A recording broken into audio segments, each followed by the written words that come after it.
ভার্সিটির ক্লাস শেষ হলো, বাজে প্রায় দুপুর একটা। হাতে কেমিস্ট্রি বই, দ্রুত পায়ে হেঁটে চলছে টিউশনিতে।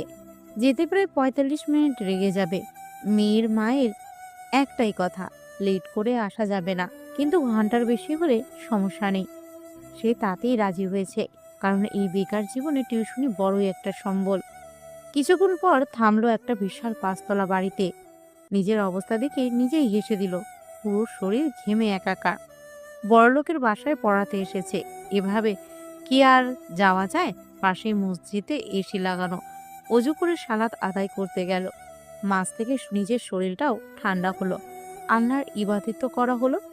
বড়লোকের বাড়িতে ঢুকতে হলে ভালো পোশাক পরতে হয়, আর আল্লাহর ঘরে আসতে হলে শুধু পবিত্র কাপড়েরই যথেষ্ট। বড়লোকের বাড়িতে শুধু বড়লোকই ঢুকতে পারে, কিন্তু আল্লাহর ঘরে ধনী গরিব বলতে কিছুই নেই, সবাই সমান। 5 তলা বাড়ির নিচতলায় আবিদকে পড়ায়। ছেলেটা খুবই দুষ্টু, তবুও মানিয়ে নেয়। কলিং বেল দিল। দরজা কে খুললো না দেখে ভিতরে ঢুকতে নিতে ঠাস করে কেউ একজন থাপ্পড় মারল। অবাক হয়ে সামনে তাকালো একটা মেয়ে, বয়স অনুমানিক 17 থেকে 18 হবে। 25 বছরের যুবক, লজ্জার বিষয়। কি হলো আপু, তুমি মারলে কেন? বেয়াদব ছেলে, না বলে ভিতরে ঢুকতে নিয়েছিলি কেন? ও এই বিষয় আসলে এখানে বারণ আছে দুপুরে যেন কোনো রকম শব্দ না করি এবং ধীরে যেন আবিদকে পড়িয়ে চলে যাই, তাই আমি রোজকার মতো আসতে নিয়েছিলাম। কিন্তু তুমি মারলে কেন? আমি কি তোমার ছোট? এই, একদম চুপ। কিসের ছোট বড়? একটাই পার্থক্য, তুই গরিব, আমি ধনী। এখন চুপচাপ যা, নয়তো আরো একটা মারবো। কিছু বললাম না, চলে এলাম আবিদের রুমে। দেখলাম আবিদ কান্না করছে। কি হয়েছে আবিদ ভাইয়া, কাঁদছো কেন? ভাইয়া, নীলা আপু আমাকে মেরেছে। নীলা কে ভাইয়া, আর কেন মেরেছে? নীলা আমার বড় বোন। ও তা ভাইয়া, কেন মেরেছে সেটা তো জানলাম না। আমি ওর চুলে চুইংগাম লাগিয়ে দিয়েছিলাম তো তাই। হা হা হা, এই না হলে আমার ভাই। শোনো, এই নাও সুপার গ্লু, এটা তোমার বোনের জুতায় লাগিয়ে দিবে যখন সে জুতা পরবে। থ্যাঙ্কস ভাইয়া, এবার বোঝাবো ওই আবিদকে মারার মজা। হুম, এখন পড়তে বসো। পড়ার মাঝে ভাইয়া, দেখলাম নীলা আপু তোমাকেও থাপ্পড় মেরেছে। কই না তো। না না, আমি নিজেই দেখেছি। কি জোরে না ঠাস করে মারলো। ভাই আমার, চুপ করে পড়ো। এমন সময় কেউ একজন হাতে ট্রেন নিয়ে ভিতরে এলো। দেখলাম নীলা। একে রাগানোর জন্য। আবিদ, তোমাদের এই কাজের মহিলা নতুন নাকি? জি স্যার, আগেরটা অলস, তাই একে নিয়ে এসেছি। এই মেয়ের মতলব ভালো নয়, বুঝেছো আবিদ? তোমার চকলেটগুলো লুকিয়ে রেখো, নয়তো সে চুরি করে খেয়ে ফেলবে। এই আবিতের বাচ্চা, আমি কাজের মহিলা? আর আপনাকে কে বলেছে আমি কাজের মহিলা? বলতে হবে কেন, দেখতেই তো পারছি নাস্তা দিতে এসেছেন। রোজই একটা কাজের মহিলা দিয়ে যেত, তাই ভাবলাম আপনিও কাজের মহিলা। আবিদ, তোর স্যারের কিন্তু হাত পা ভেঙে দেবো বলে দিলাম। আমার পরিচয় তোর স্যারকে বল। আর আব্বু, আজ সকালে যা বলেছিল সেটাও বলবি।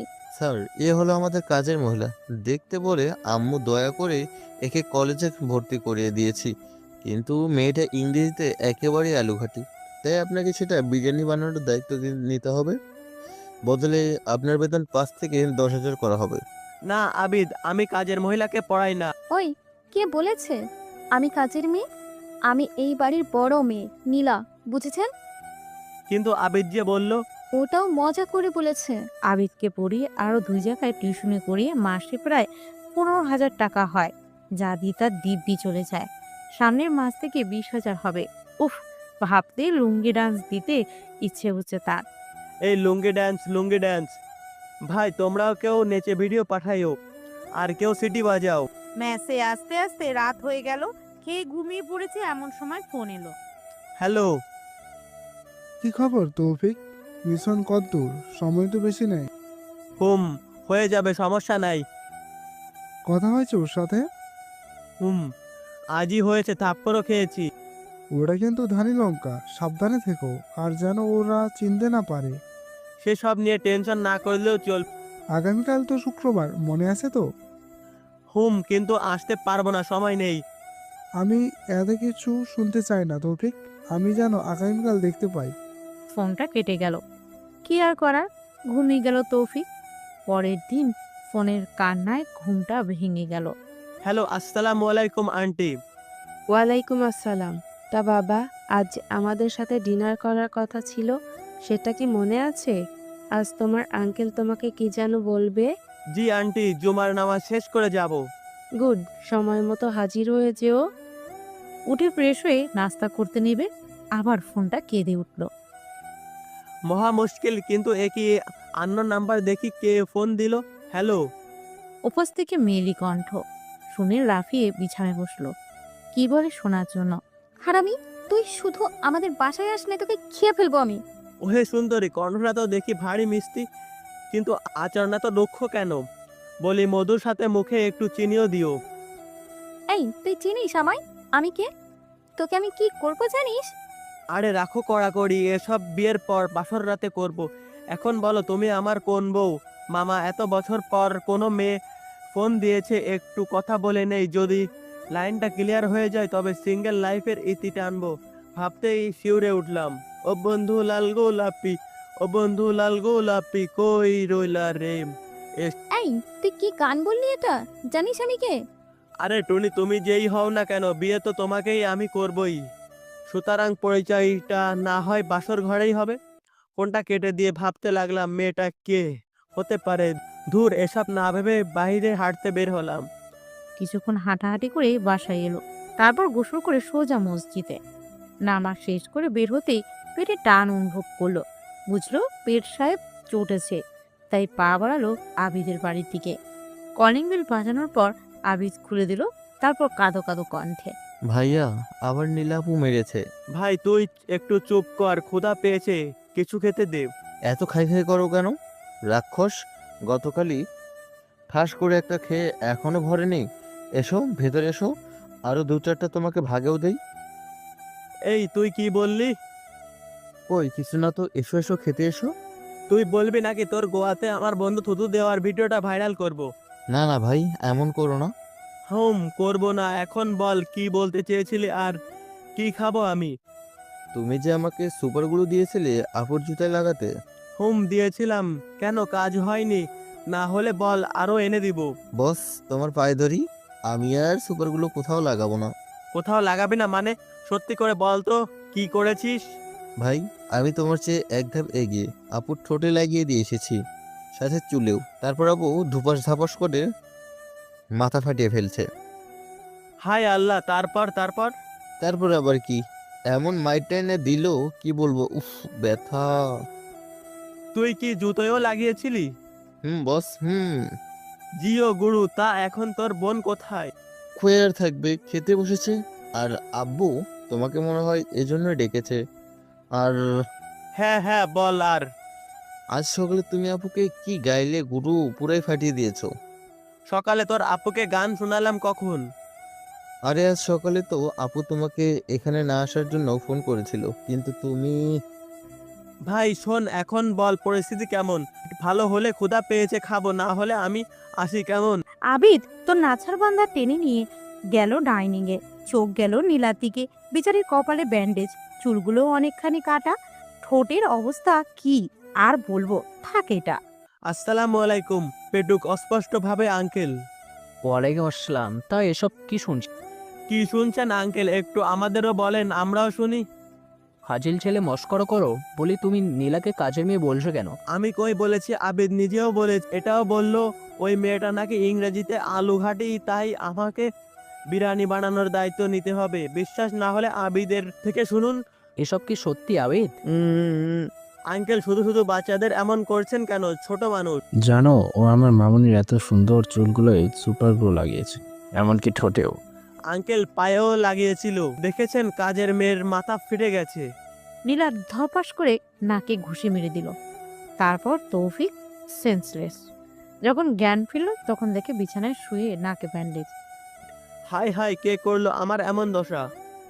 ওই থেকে যেন আবিদের হাসির শব্দ পেল। আবার পাশে দেখে আবিদ শুয়ে, ওর নাকেও ব্যান্ডেজ। ভাই, তোকেও মেরেছে এই কাজের মেয়ে? আর বললো না ভাই, তোমাকে বাঁচাতে গিয়ে আমার এমন দশা। ভাই ক্ষুধা পেয়েছে, খেতে দে। এমন সময় নীলা খাবার নিয়ে এই কাজের মেয়ে, খাবার স্যারকে তুলে খাইয়ে দাও। তোর হাতগুলো ভাঙবো কিন্তু আমি, আবিদ। আবিদ কা? আবিদ, আমার হাতটা মনে হয় ভেঙে গেছে। ও মা গো, টুরু ব্যথা। Sir, ambulance. এই কাজের মেয়ে অ্যাম্বুলেন্সকে ফোন করে আমার স্যারটা মরে যাবে। ও স্যার, স্যার মরেন না। আর আমার আরে হেয়ার সেটিং করা এখনো বাকি। কি বললি আমি মরতেছি আর তুই হিয়াকে নিয়ে পড়ে আছিস? সেই দুপুরে ডেকে এনে এখনো না খাইয়ে রেখেছিস। কে বললো না খেয়ে রেখেছি?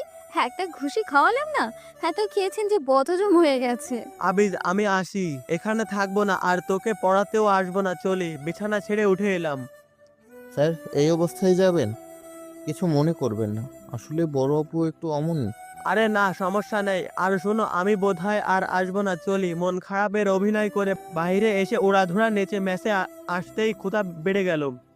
দ্রুত কিচেনে গেলাম, দেখলাম আমার জন্য কিছু খাবার রয়েছে, যা আমার জন্য যথেষ্ট। খেয়ে ঘুমাতে গিয়ে আরেক ভেজাল মনে পড়ল।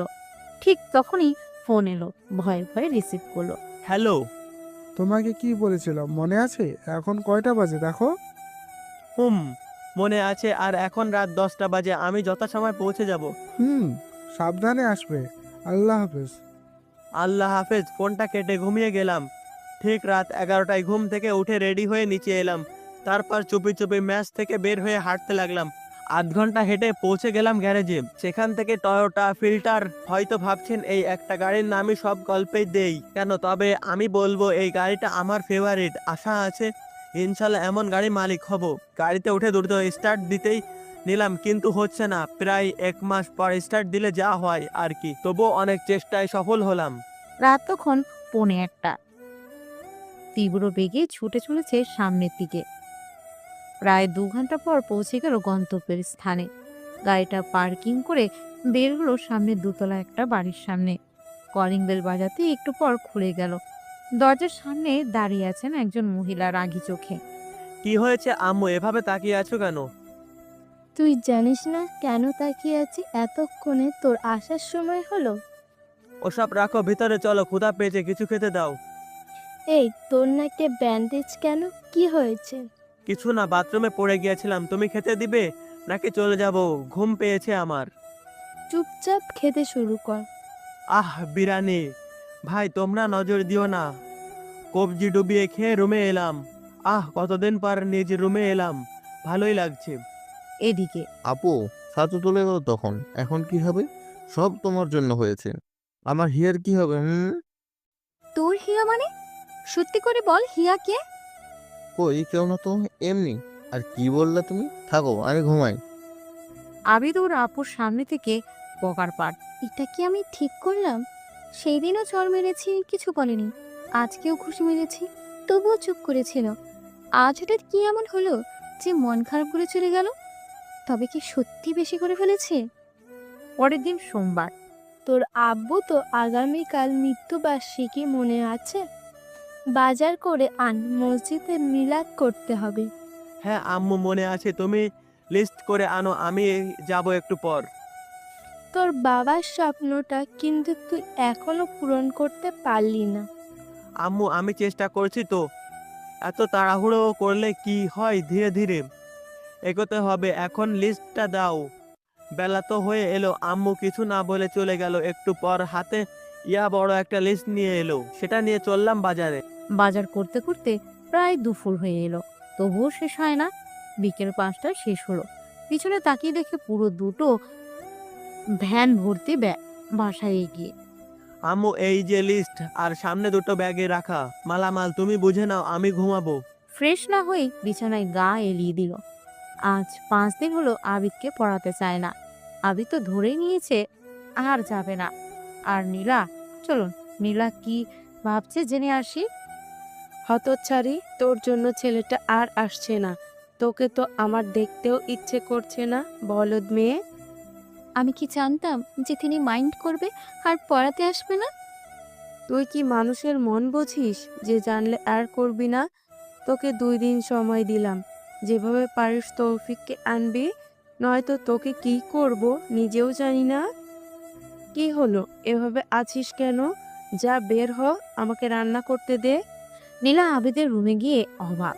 তারপর নীলা শয়তানি হেসে আবিদের হাত থেকে ছবিটা কেড়ে নেয়। আবিদ চমকে পিছনে ফিরে ভয়ে হাত পা কাঁপা শুরু করে দিয়েছে। আবিদ, মেয়েটাকে তো চেনা চেনা লাগছে। আমাদের পাশের বাসার হিয়া না এটা? আপু আপু, ছবিটা দিয়ে দে প্লিজ, কাউকে বলিস না। বলবো না। তার আগে বলো, ছবিটা তুই কোথায় পেলি? এটা আমাদের তৌফিক স্যার এনে দিয়েছে। কি? স্যার হয়ে ছাত্রকে এসব ছিছি? তা তোর স্যার আসে না কেন এখন? হয়তো স্যার মরে গেছে কাজের মেয়ের ঘুষি খেয়ে। দেখছি তোর পাখা গজিয়েছে, দাঁড়া। আম্মুকে এই ছবিটা দেখাই। আম্মু, আম্মু। আপা আপা, আর বলবো না। আমার লক্ষ্মী আপা, চুপ করো। ঠিক আছে, এবার শোন, তোর স্যারের নাম্বারটা দে তো। স্যারের নাম্বার কি করবে? দাঁড়াও, আম্মুকে আমিও বলছি তুমি স্যারকে লাইন মারার চেষ্টা করেছো। বেশ বুঝেছিস। কেন? তোর স্যার কেন আসে না সেটা জানবো। কেন, এর আগেও তো ফোন করেছিলে, তখন স্যার কি সুন্দর করে গান গাইছিল, মনে নেই? আবার ওই নাম্বার ডায়াল করো, পেয়ে যাবে। এখন ছবিটা দাও। ও হ্যাঁ, তাই তো। তাহলে তো তোর কোনো প্রয়োজন নেই।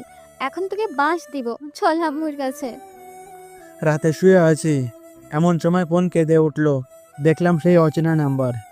হ্যালো, অদেখা সুন্দরী, আবার কেন মনে করলেন আমায়? ওই, তুই জানিস আমি কে? পরিচয় না দিলে জানবো কিভাবে? আবিদের বড় বোন নীলা আমি। ও কাজের মেয়েটা, ছি ছি। শেষে কিনা কাজের মেয়ে আমাকে ফোন দিল। যত সব, ফোন রাখো।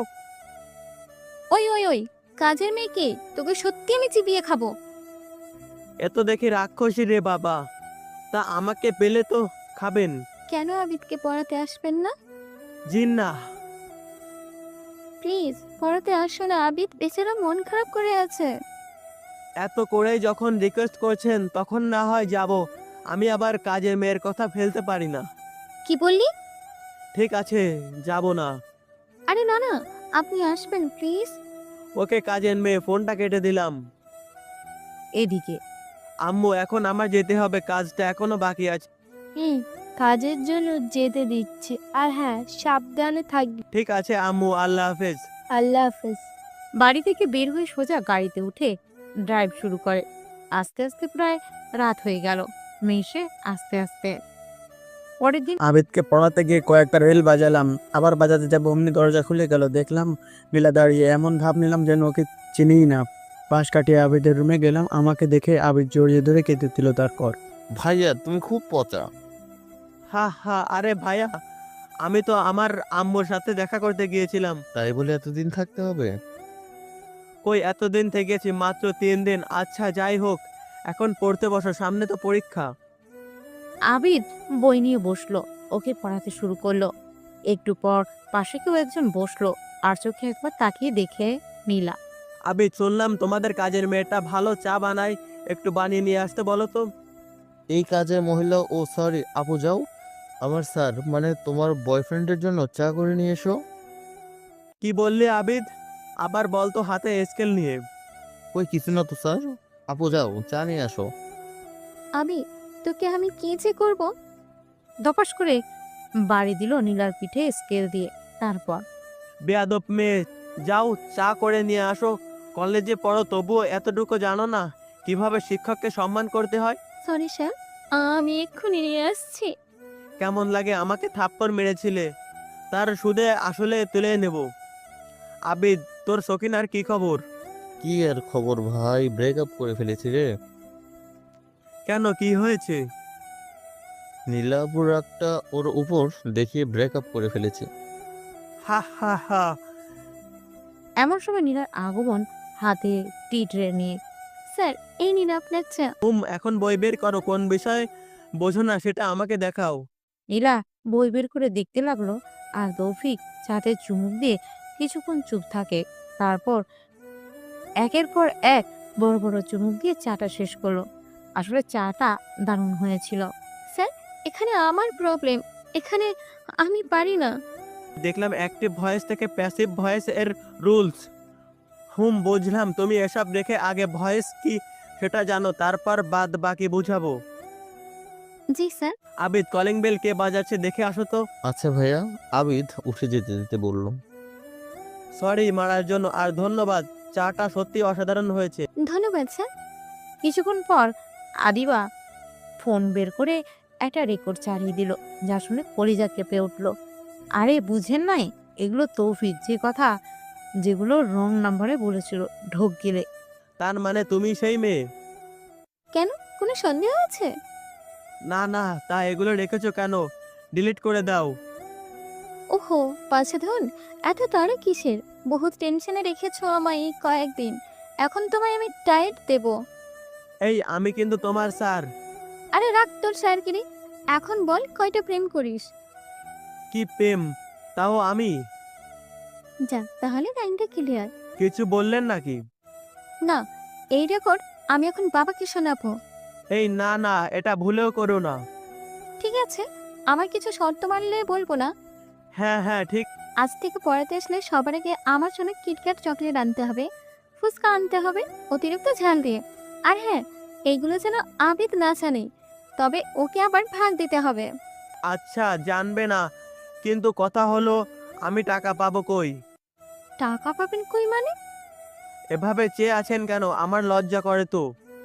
আমি কি বলেছি টাকা নেই মানে? টাকা নেই মানে নেই, তাছাড়া টিউশনি করে যা পাই সেটা আমার হয় না।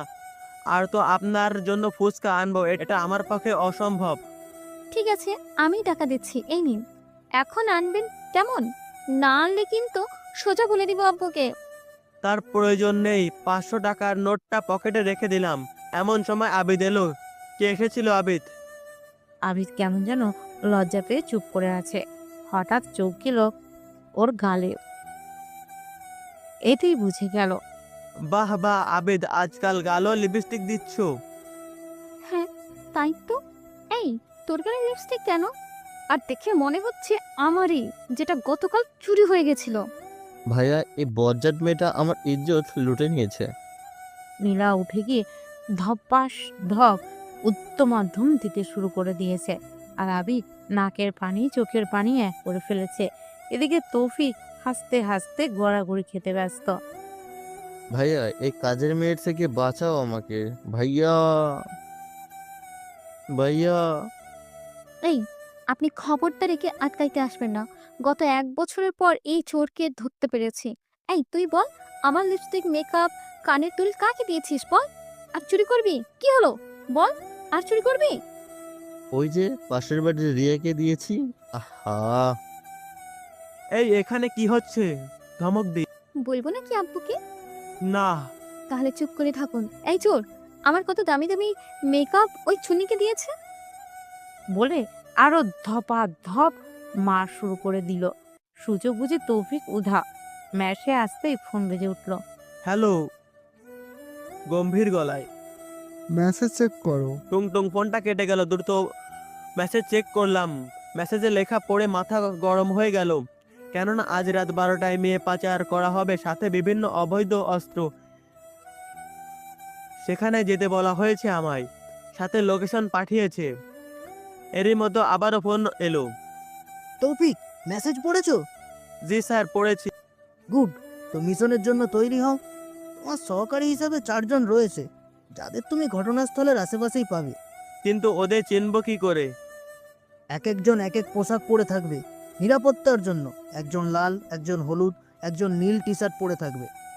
ব্যাস স্যার, বাকিটা আমি বুঝে নেব। কিন্তু স্যার, খবর আপনি পেলেন কিভাবে? মানে কোনো ভুয়া নিউজ বা আমাদের ফাঁসানো তো হতে পারে। না তৌফিক, খবর পাক্কা। তবে ভাবার বিষয়, কোনো এক অপরিচিত ব্যক্তি খবর দিয়েছিল এবং আমরা তা তদন্ত করে জানতে পেরেছি খবর পাক্কা।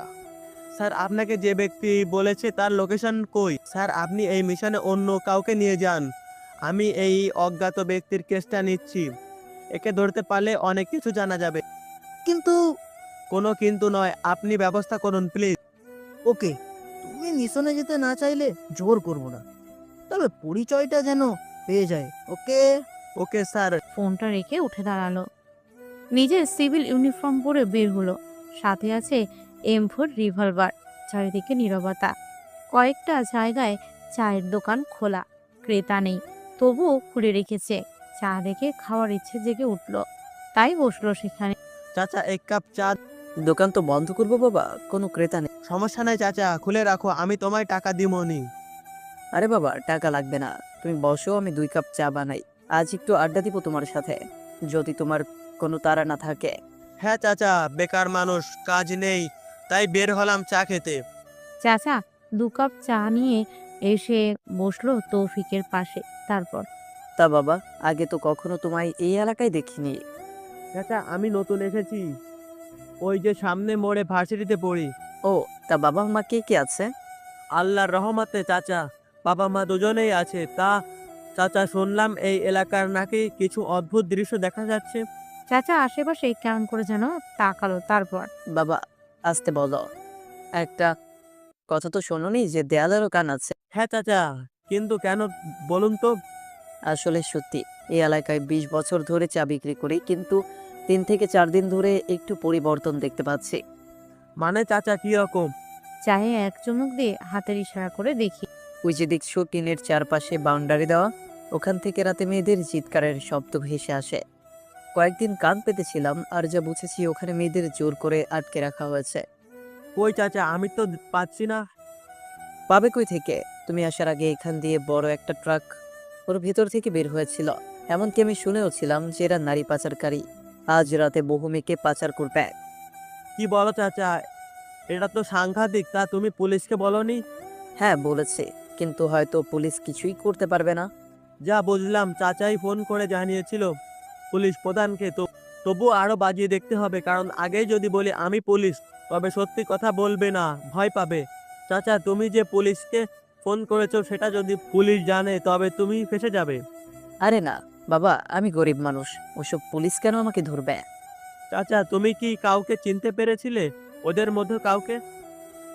চায়ে চুমুক দিয়ে চোখ বন্ধ করে কি যেন ভেবে বলল। হ্যাঁ হ্যাঁ, চিনি চিনি, ওই যে এমপি হারুন আছে না, ওর ছেলে। চাচা সোহাগ কোথায় থাকে? কোথায় আর থাকবে, ওই চৌরাস্তার মোড়ে যে ক্লাব আছে না, সেখানেই পড়ে থাকে সারাদিন। চাচা তুমি এগুলো কাউকে বলনি তো এর আগে? আরে না, কাকে বলবো, আমি তো রাতে এখানে চা বিক্রি করি আর সারাদিন ঘুমাই। কি বলো চাচা, দিনে তো তুমি বেশি কাস্টমার পাবে, তাহলে দিনে রেখে এই নিশিরাতে চা বিক্রি করো কেন? কি করব বাবা, এই শহরের বেঈমানগুলো দিনের আলোয় দেখেছে আমার ছেলেকে রাস্তায় রক্তাক্ত অবস্থায় মারা যেতে, তাই তো দিনকে আমি ঘৃণা করি, ঘৃণা। চাচা তোমার ছেলে কি রোড অ্যাক্সিডেন্ট করেছে? না, খুন করেছে ওরা, খুন। চাচা কেঁদে লাভ নেই, তারা কারা খুন করেছে? হারুনের ছেলে সোহাগ আর ওর দলবল। ওরা কেন তোমার ছেলেকে খুন করলো? আমার ছেলেটা অন্যায় দেখতে পারতো না, সবসময় প্রতিবাদ করত।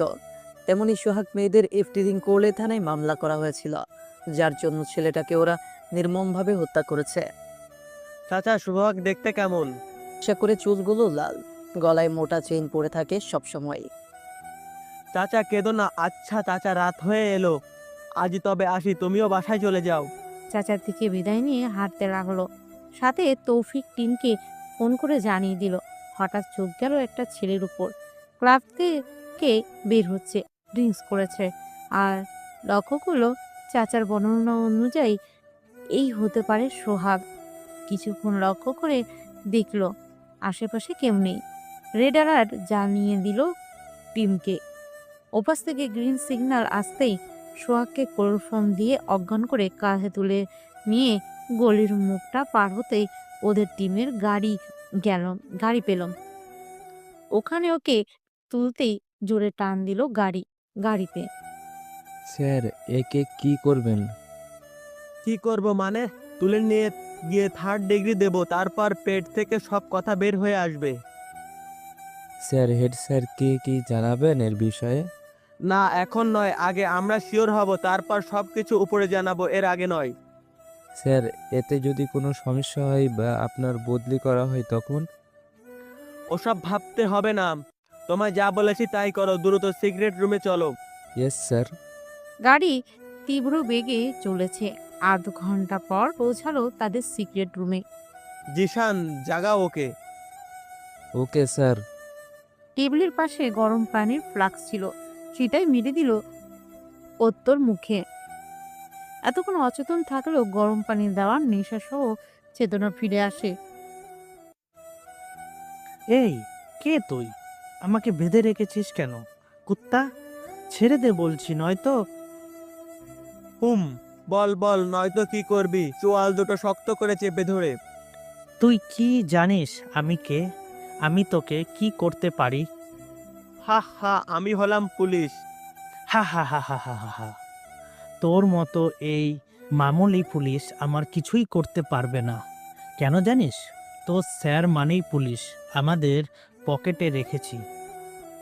তোদের কমিশনার অফ পুলিশের নামটা কি যেন? ও হ্যাঁ, মনে পড়েছে, মেজবাব, ঠিক তো? ওর নাম্বার দেখবি, ফোন 10 মিনিটের ভিতর দেখবি। তবে আমার ফোনটা চালু করে দেখ। ধন্যবাদ তোকে সঠিক তথ্য দেওয়ার জন্য। তোকে ছেড়ে দিব ভাই, তোদের সাথে পাঙ্গা নেওয়ার দম নেই আমার। জি স্যার, আপনিও এদের কাছে হেরে গেলেন। কত ভালো ভাবতাম আপনাকে। মাইন্ড ইওর ল্যাঙ্গুয়েজ, ভুলে যেও না তুমি আমার সহকারী, তোমার সিনিয়র আমি। Sorry sir. সরি তোমার কাছে রাখো, দ্রুত ওর ফোনটা চেক করো এবং মেজবা স্যারের ভিডিও আর ছবিগুলো ভাইরাল করো, আর এর কথোপকথন ভিডিও করো। Okay sir. তা শুনেছি তুমি নাকি ওই চায়ের দোকানের ছেলেকে হত্যা করেছো। বাহ, দেখছি সবই জানিস।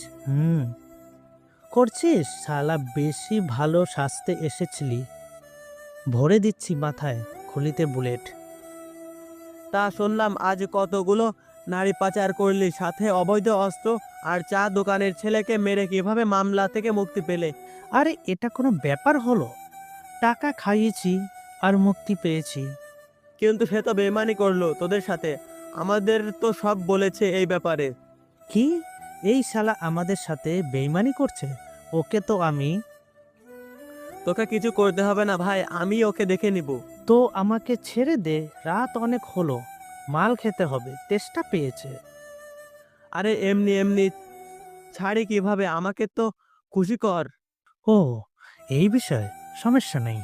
এই নে, এই ব্যাগে 15টা নীল হীরা আছে, দাম প্রায় কয়েকশো কোটি টাকা। বাহ, তোকে ধন্যবাদ। তোর আর কি প্রয়োজন বল, আলবিদা। আর তুই ওই চাচার ছেলেকে কিভাবে মেরেছিলি? গুলিতে বুলেট ভরে দিয়েছিলি? এই নে, আমিও ভরে দিলাম। পুরো ম্যাগাজিনের বুলেট ওর মাথায় বুকে ঢুকিয়ে দিলাম। কিছুক্ষণ গলা কাটা মুরগির মতো লাফিয়ে শেষ নিঃশ্বাস ত্যাগ করলো। জিছান, মাথা সব জায়গায় গরম করলে চলে না, একটু মাথা খাটিয়ে বুঝে নিবি।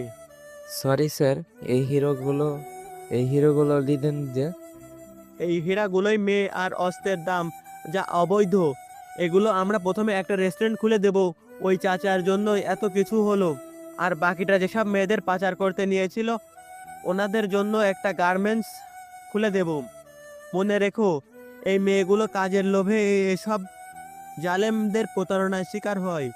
স্যার, আপনার প্রতি শ্রদ্ধা বেড়ে গেছে। এসব আবেগ রাখো জিসান, লাশটাকে ওই চায়ের দোকানের সামনে ঝুলিয়ে দিয়ে আসো। Okay sir. আর শোনো, এগুলো কাউকে বলবে না, সিক্রেট মিশন। এটা বলা তো যায় না কে এদের সাথে আছে। জি স্যার। জিসান চলে গেল আর তৌফিক গেল তার আলাদা ফ্ল্যাটে গিয়ে আগে ওয়াশরুমে গেল। একবার শাওয়ার শেষ করে বের হলো, নাইট ড্রেস পরে বিছানায় শুয়ে পড়েছে, অমনি ফোনটা কেঁদে উঠলো। এক রাজ বিরক্তি নিয়ে ফোনটা রিসিভ করে কানের পাশে ধরলো। কিন্তু এ কি, মেয়েদের কণ্ঠ কেন? এই, তোর কানে কি আমার কথা যাচ্ছে না নাকি? আব্বুকে। ও কাজের মেয়ে, তুমি বলো এত রাতে ফোন দিয়েছো কেন? এই, তুই কাকে কাজের মেয়ে বললি? ধুর, ও সরি, আসলে কাজের মেয়ে বলতে বলতে অভ্যস্ত হয়ে গিয়েছি তো তাই এমন হয়। না, অনেক সহ্য করেছি, আর নয়। এর একটা বিহিত করতেই হবে আগামীকাল। কি করবে শুনি? তবে আমি কাল তোমাদের ওখানে যাব না। শালি, তুই আমাকে কি সহ্য করলি? সহ্য তো আমি তোকে করেছি মনে মনে। কাল না আসলে আমি নিজেই তোর মেসে আসবো। হ্যালো হ্যালো, যা বাবা, ফোনটা কেটে গেল। যাই হোক, অত শত না ভেবে আমি বরং ঘুমাই, আপনারাও ঘুমান। সরি, আপনারা ঘুমালে পড়বেন কিভাবে কমেন্টে জানাবেন। পরের দিন উঠে বের হলাম চা খেতে, কিন্তু এখানে তো পুরো এলাকা জুড়ে পুলিশ দিয়ে ভর্তি। একটু দূরে দেখলাম চাচার মুখে হাসি। এগিয়ে গেলাম তার দিকে, কাঁধে হাত রাখতেই শিউরে ওঠেন তিনি। ধীরে ধীরে ঘাড় ঘুরে আমাকে দেখে আবার জোরে হাসেন। কি হয়েছে চাচা, আজ হাসছো যে? কি করবো বাবা, আজ যে আমার ঈদের দিন। কি বলছো চাচা, এসব পাগল হলে নাকি? না, আমি ঠিক আছি। ওই যে সামনে তাকিয়ে দেখো, একটা লাশ ঝোলানো, ওই হলো সোহাগ, আমার ছেলের হত্যাকারী। নিয়তির কি পরিহাস, বেঁচে থাকতেই আমার ছেলের হত্যার বিচারটা পেয়ে গেলাম। কে যে এই কাজটা করলো তাকে আমি যেন দেখতে পাই। চাচা পারবে, এখন চুপ করে থাকো, নয়তো পুলিশ সন্দেহ করবে। এমন সময় দুজন পুলিশ আমাদের দিকে এগিয়ে এলো। তারপর কি রে, তোরা এত ফিসফিস করছিস তো আবার হাসছিস, এর মানে কি বলতো? এই চায়ের দোকানটা কার বলতো? জি স্যার, আমার। তাহলে নিশ্চিত তুই এই খুন করা দেখেছিস, না হলে করেছিস। আর এই ছেলেটা কে? আসলে আমরা গতকাল এখান থেকে রাতে চা খেয়ে একসাথে দোকান বন্ধ করে চলে গিয়েছিলাম। প্রথম পুলিশ দ্বিতীয় পুলিশের কানে কানে যা, মক্কেল পেয়ে গেলাম, চল জেলে নেই। আরে সাধারণ পাবলিক ঝামেলা করতে পারে, এর চেয়ে এমপিকে বলবো নি কেসটার জন্য টাকা লাগবে, আর এরাই খুন করেছে। জানিসই তো আগামীকাল কতগুলো মেয়ে পাচার করেছে বন্দর দিয়ে, সেগুলো হয়তো এতক্ষণ পৌঁছে গিয়েছে। কাল রাতে কি খাটুনিটাই না করতে হলো কমিশনারকে বোঝাতে।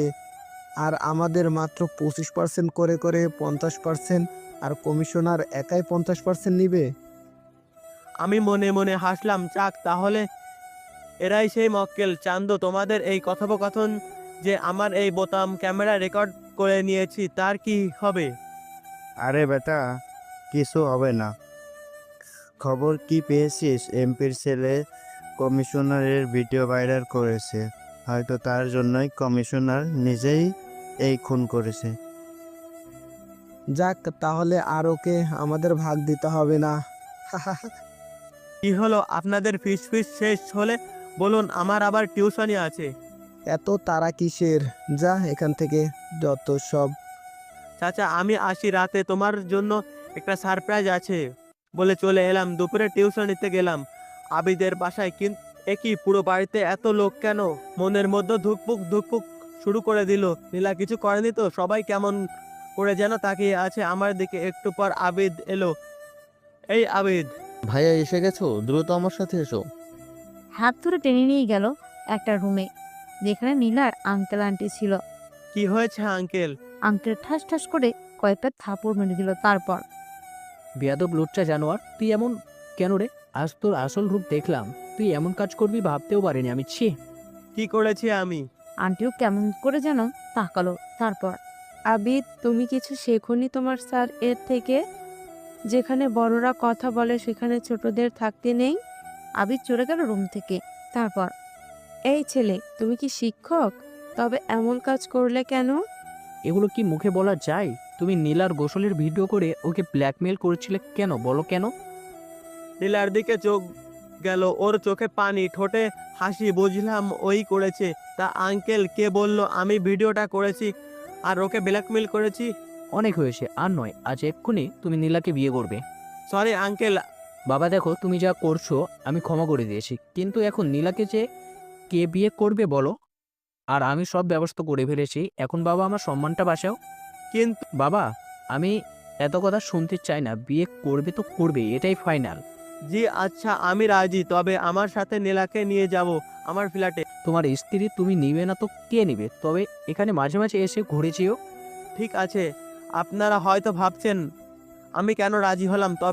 তবে বলি এখানে আসার আর ছদ্মবেশী নেওয়ার কারণটা ছিল প্রথমত আম্মুর কথা রাখা, নীলাকে বউ করে নেওয়ার। তাই আর এত তেল বাহানা না করেই বিয়েতে রাজি হয়ে গেলাম। আঙ্কেল আন্টি খুশি মনে বাইরে গেলেন, আর আবিদ রুমে এসে আমার কোলে বসে গেল। দুলা ভাই, তুমি এই বজ্জাত কাজের মেয়েকে নিয়ে যাও তো, আর আমার লাইনটা ক্লিয়ার করে দাও, আমিও বিয়ে করব। হা হা, শালা বাবু, কাজের মেয়ে তো সে তো কাজেরই মেয়ে, ও আবার বউ হয় নাকি? যাই হোক, তুমি পড়ালেখা শেষ করো, তখন ওর চেয়েও ভালো মেয়ের সাথে বিয়ে দিব। ওকে দুলা ভাই। আবিদ, তুই একটু বাড়িতে যা তো, তোর দুলাভাইয়ের সাথে আমার কথা আছে। আবিদ যান্ত্রিক নিয়মে চলে গেল, আর নীলা দরজা বন্ধ করে তৌফিকের কলার চেপে ধরলো। তারপর তুই কি বললি? আমি কাজের মেয়ে? আজ রাতে তোকে বোঝাবো আমি কে। ঠাস ঠাস করে থাপড় মেরে দিল। তারপর তুই আমাকে কত বড় অপরাধী বানিয়েছিস, আর আবার আমার কলারটাও ধরলি। স্বামী হই আমি, তোর সম্মান দিয়ে কথা বলবি, আর আজ রাতে রেডি থাকিস। আমার ভালো রূপ দেখেছিস, কিন্তু ভেতরের শয়তান রূপটাকে নয়। সন্ধ্যা 7টা বিয়ে পড়ানো শেষ হলো।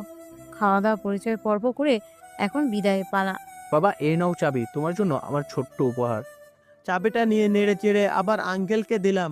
আঙ্কেল, এটার প্রয়োজন নেই, এর চেয়েও অনেক দামি গাড়ি আমাদের আছে, আর এইসব গাড়ির চেয়েও মূল্যবান সম্পদ আপনি আমাকে দিয়েছেন, এতেই আমি খুশি। কিন্তু যাবে কিভাবে? আঙ্কেল, এখান থেকে সামনের গ্যারেজে আমার গাড়ি রয়েছে, আমি ওটা আনছি বলে সোজা গ্যারেজ থেকে গাড়িটা আনলাম। আঙ্কেল আন্টি সহ সবাই অবাক হয়ে তাকালো, কারণ আঙ্কেলের দেওয়া গাড়িটির মতো 10টা গাড়ি বিক্রি করেও আমার একটা গাড়ি হবে না। এটা তোমার গাড়ি বাবা? জি আঙ্কেল, যাই হোক পরে একদিন সব বলবো নি। নীলা গাড়িতে ওঠো। নীলা গাড়িতে উঠে বসলো আর আমি গাড়ি ড্রাইভ শুরু করে দিলাম। রাত প্রায় 12টা। হাতে বেল্ট নিয়ে এগিয়ে চলেছে নীলার সামনে।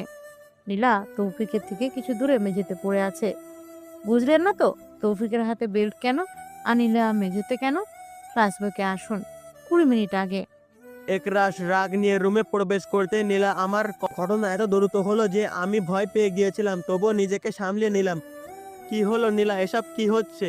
ফকিরের বাচ্চা, তোকে এখানে কে নিয়ে আসতে বলেছে আমাকে? এত ভোট ঘরে থাকবো কিভাবে আমি?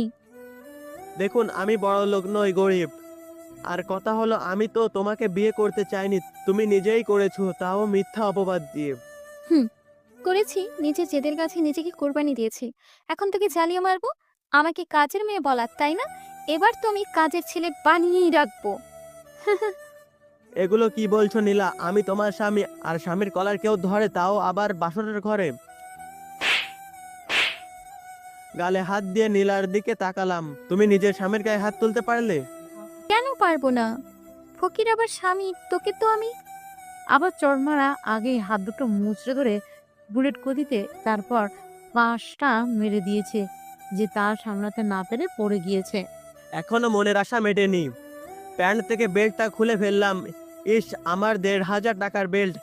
এগিয়ে যেতে লাগলাম, আমি শরীরের সমস্ত শক্তি দিয়ে মারতে শুরু করলাম। কিছুক্ষণ পর, শোন, তোর মতো মেয়ে আমার যাই হোক কারো স্ত্রী হতে পারে না, এরপর থেকে শুধু হাত চলবে। জানিসই তো আমি এখন তোর স্যার জম। আমি ওয়াশরুমে যাবো, আমাকে একটু নিয়ে চলুন। কেন কেন ওয়াশরুমে গিয়ে কি করবি? এটা তো ছোট লোকের ফ্ল্যাট, তুই দয়া করে ওই ওয়াশরুমে যাস না। প্লিজ আমাকে মাফ করে দিন, আপনি যা বলবেন আমি তাই করব, শুধু আমাকে ওয়াশরুমে নিয়ে চলুন, প্রচুর জ্বালা করছে পিঠে। নীলার কথাটা শুনে বুকটা কেমন কেঁপে উঠল।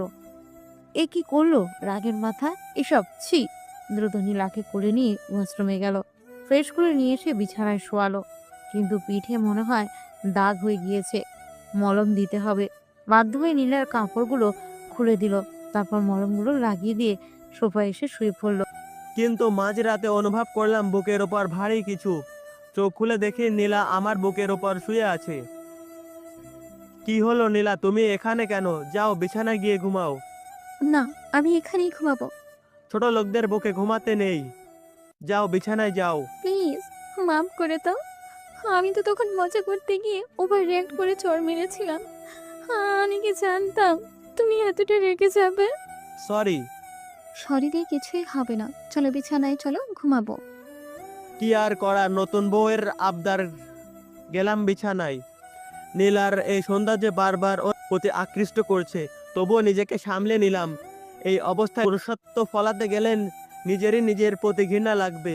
নীলা ঘুমিয়ে গিয়েছে, আমি ব্যালকনিতে এসে দাঁড়িয়ে পড়লাম, হাতে গিটার। গান গাওয়ার ইচ্ছে নেই, তবুও বেসুরে বাজিয়ে চলেছি। পরের দিন নীলা গায়ে হাত দিয়ে দেখি জ্বর।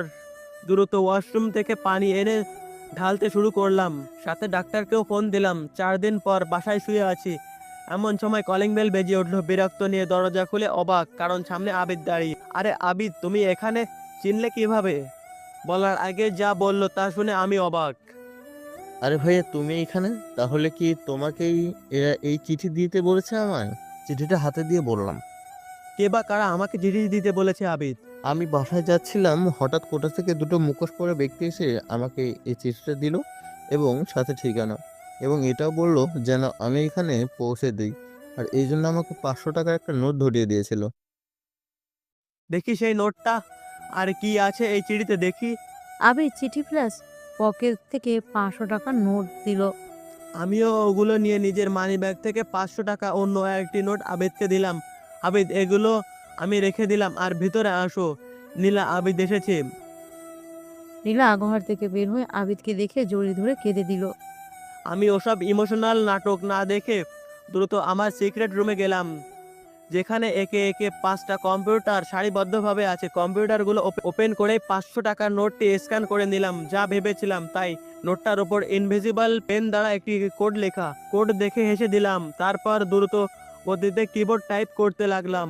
কাজ শেষ করে চিঠিটা খুলে দেখলাম এখানেও কোড ব্যবহার করা, যা আমার খুব পরিচিতি। তাহলে আবার যেতে হবে সিক্রেট ওয়েবসাইট এ। ঢুকতেই মেসেজ দেখতে পেলাম, একে একে 5টা। সব হয়েছে নীলার জন্য, ওর জন্যই এত কিছু হলো। রাগে না, রাগলে চলবে না।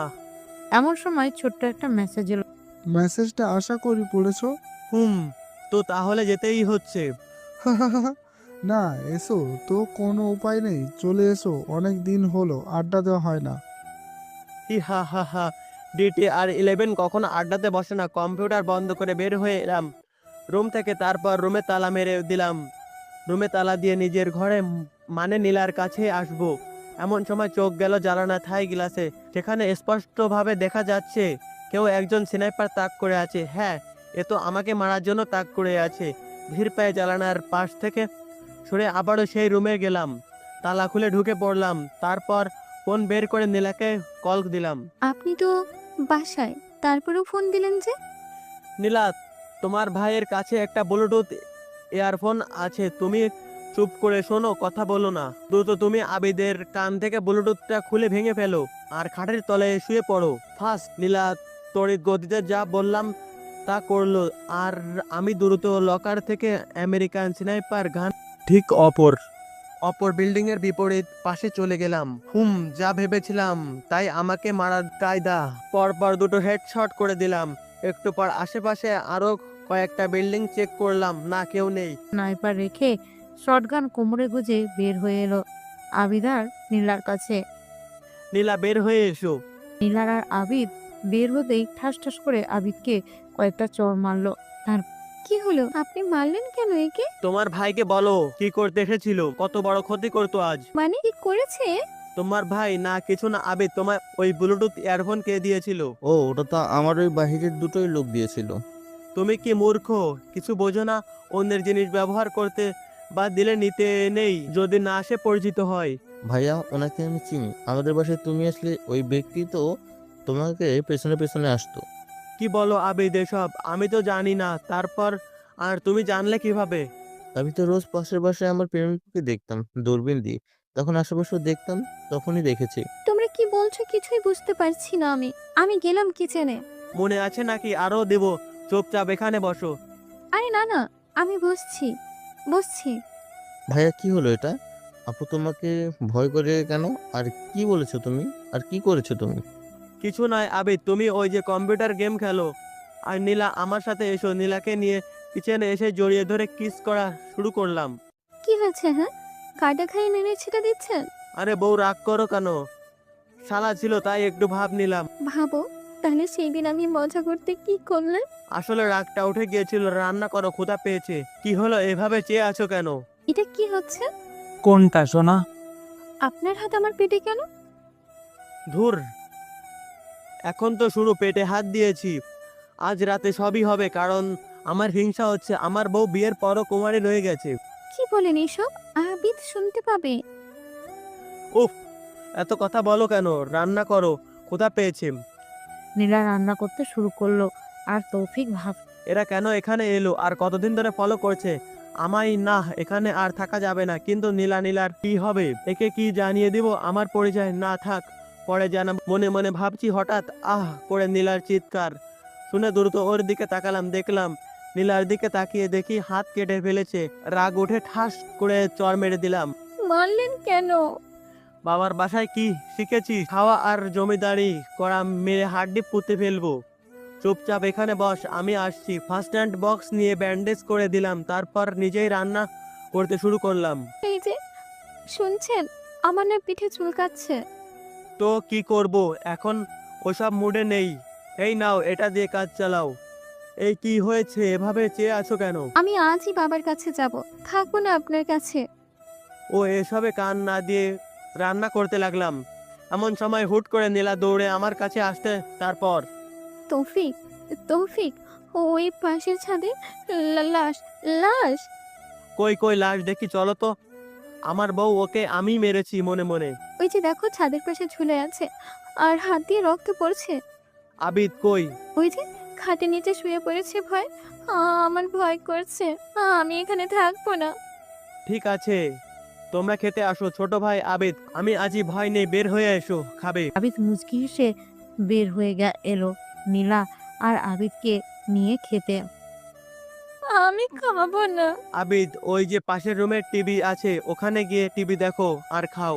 আবিদ ফুরুত করে চলে গেল। এই, আপনি আমার ভাইকে কি করেছেন বলেন তো? আমি হাজারবার বললেও শোনে না। আপনি একবার বললেই সেটা না করে থামে না। ভালোবাসা পাগলি, এটাই ভালোবাসা। তুমি একজনকে ভালোবাসো, দেখবে সেও তোমাকে ভালোবাসার জন্য পাগল হয়ে থাকবে। কই, আমি তো আপনাকে ভালোবাসি। আপনি তো আমাকে পাত্তাই দেন না। নীলা দেখো, তুমি যেটাকে ভালোবাসা বলছো ওটা ভালোবাসা নয়, ওটা হলো রাগ, অভিমান আর প্রতিশোধ। তুমি এখনো ভালোবাসতে পারোনি। আগে ভালোবাসা দেখাবা, আমিও ঠিক তখনই ভালোবাসবো। খাওয়া তো শেষ, চলো উঠি, কাজ আছে। নীলাকে নিয়ে চলে এলো। কিছুক্ষণ টিভি দেখতেই লাশের পচা গন্ধ নাকে আসতে ছিল। দ্রুত পুলিশকে ফোন দিল। নীলা, তুমি আর আবিদ ওই যে পার্কিং এ রাখা গাড়িটা নিয়ে যাও। এই নাও চাবি। ওটা কার গাড়ি? আমি অবসরে ভাড়া চালাতাম, তুমি দ্রুত নীলাকে আর আবিদকে বের করে দিয়ে দ্রুত ফোন করলো হেড অফিসে। Hello sir. হ্যাঁ তৌফিক, বলো। স্যার, স্নাইপার অ্যাটাক করেছিল আমার উপর, তাই আমি ফ্ল্যাটটা ছেড়ে দিলাম আর আমার জিনিসগুলো যেন সরিয়ে নিলাম। আর আন্ডারগ্রাউন্ডে আমি এখন মিশনে নামবো। সাবধানে তৌফিক, দরকার হলে ফোন করবে। জি আচ্ছা স্যার। দ্রুততার সহিত পাশের বিল্ডিং এ গেল। একটু পর টিম চলে এলো। তাদের সাথে লাশটা সার্চ করতে গিয়ে চমকে গেল। আরে এটা কিভাবে সম্ভব? এটা তো আমার গুলিতে নিহত হয়নি। দ্রুত পাশের বিল্ডিং এ চোখ গেল, ওখানেও একটা লাশ পড়ে। তোমরা সবাই এর পকেট চেক করো আর দুজন এসো আমার সাথে। বিল্ডিংটা লাফ দিয়ে পার হয়ে ওপারে গেল। এটা ঠিক আছে, এটা আমার গুলিতেই নিহত। পকেটে হাত দিয়ে দেখলাম একটা কাগজ। বাড়ি নং 24, কলেজ রোড, চট্টগ্রাম। স্যার কি ভাবছেন? লাশটাকে ফরেন্সিতে পাঠানো দরকার, না হলে নষ্ট হয়ে যাবে। ও হ্যাঁ, দ্রুত যাও এবং এটা কিন্তু ডাক্তার রোমানের ফরেনসিক ল্যাবে পাঠাবে। Okay sir. পরের দিন তুমি রেডি হয়ে এসো। আঙ্কেল আন্টি আপনারাও রেডি হয়ে আসুন। আঙ্কেল, আবিদের জীবনে ঝুঁকি আছে। আবিদ এতটা বোকা ভাবা যায় না। বাড়ি নয়, আপনাদের দেশ ছাড়তে হবে। আসলে আঙ্কেল আন্টি, আমি আপনাদের কাছ থেকে একটা কথা লুকিয়েছি। আমি কোনো কলেজ পড়ুয়া ছাত্র নয়, আমি একজন পুলিশ অফিসার তৌফিক শেখ। এখানে একটা মিশনে ছদ্মবেশে এসেছিলাম, কিন্তু শত্রুরা আমাকে চিনে ফেলেছে এবং এটাতে সাহায্য করেছে আবিদ। আজ দুপুরে আমাদের ওপর হামলা হয়েছিল। প্লিজ আপনারা রেডি হয়ে আসুন, সময় নেই। আঙ্কেল আন্টি দ্রুত চলে গেল আর আমি জানালা থাই গ্লাসের দিকে গভীরভাবে তাকিয়ে আছি। মনে হলো ওখানে কেউ ছিল, আমি তাকাতেই সরে গেল। এই যে সবকিছু রেডি, এখন কি করব? আঙ্কেল আন্টি চলুন, ছাদে চলুন। একটু পর একটা হেলিকপ্টার আমাদের সামনে ল্যান্ড করলো। আঙ্কেল আন্টি উঠে পড়ুন। আবিদ, নীলা তোমরাও উঠিয়ে দিয়ে হঠাৎ চোখ গেল আমাদের বাড়ি থেকে কিছু দূর কয়েকটা গাড়ি দাঁড়িয়ে। দ্রুত হেলিকপ্টারে উঠে পাইলটকে ইঞ্জিন স্টার্ট করতে বললাম। প্রায় 80 ফিট উপরে ওঠার পর পাইলট, আপনি দ্রুত বাড়ির চারিদিকে ঘুরতে থাকুন। Okay sir. আবিদের হাতে তখন দূরবীন ছিল। দ্রুত ওটা নিয়ে বাড়ির দিকে তাকালাম আর হেসে দিলাম, বাহ দারুণ, আমার গাড়িতে এত কিছু। পাইলট চলুন তবে গন্তব্যের পথে। তুমি একজন অফিসার, বাবা আমাকে ক্ষমা করে দিও কোনো অন্যায় বা খারাপ আচরণ করে। আরে কি বলছেন আব্বু, এসব ওইসব মনে রেখে লাভ নেই। কিন্তু বাবা, তুমি কিসের মিশনে এসেছো আর আমরা যাব কোথায়? চট্টগ্রাম এয়ারপোর্টে আঙ্কেল, সেখান থেকে আপনারা চলে যাবেন দুবাই। আর তুমি? মিশন শেষ করে বেঁচে থাকলে আমিও ফিরবো দুবাই। আমার কি হবে তবে? যেদের বসে তো করেই ফেললে, আমি কি করব বলো? তবে টেনশন নিও না, জয় হবেই। কিন্তু দুবাই তো আমাদের কেউ নেই, থাকবো কই?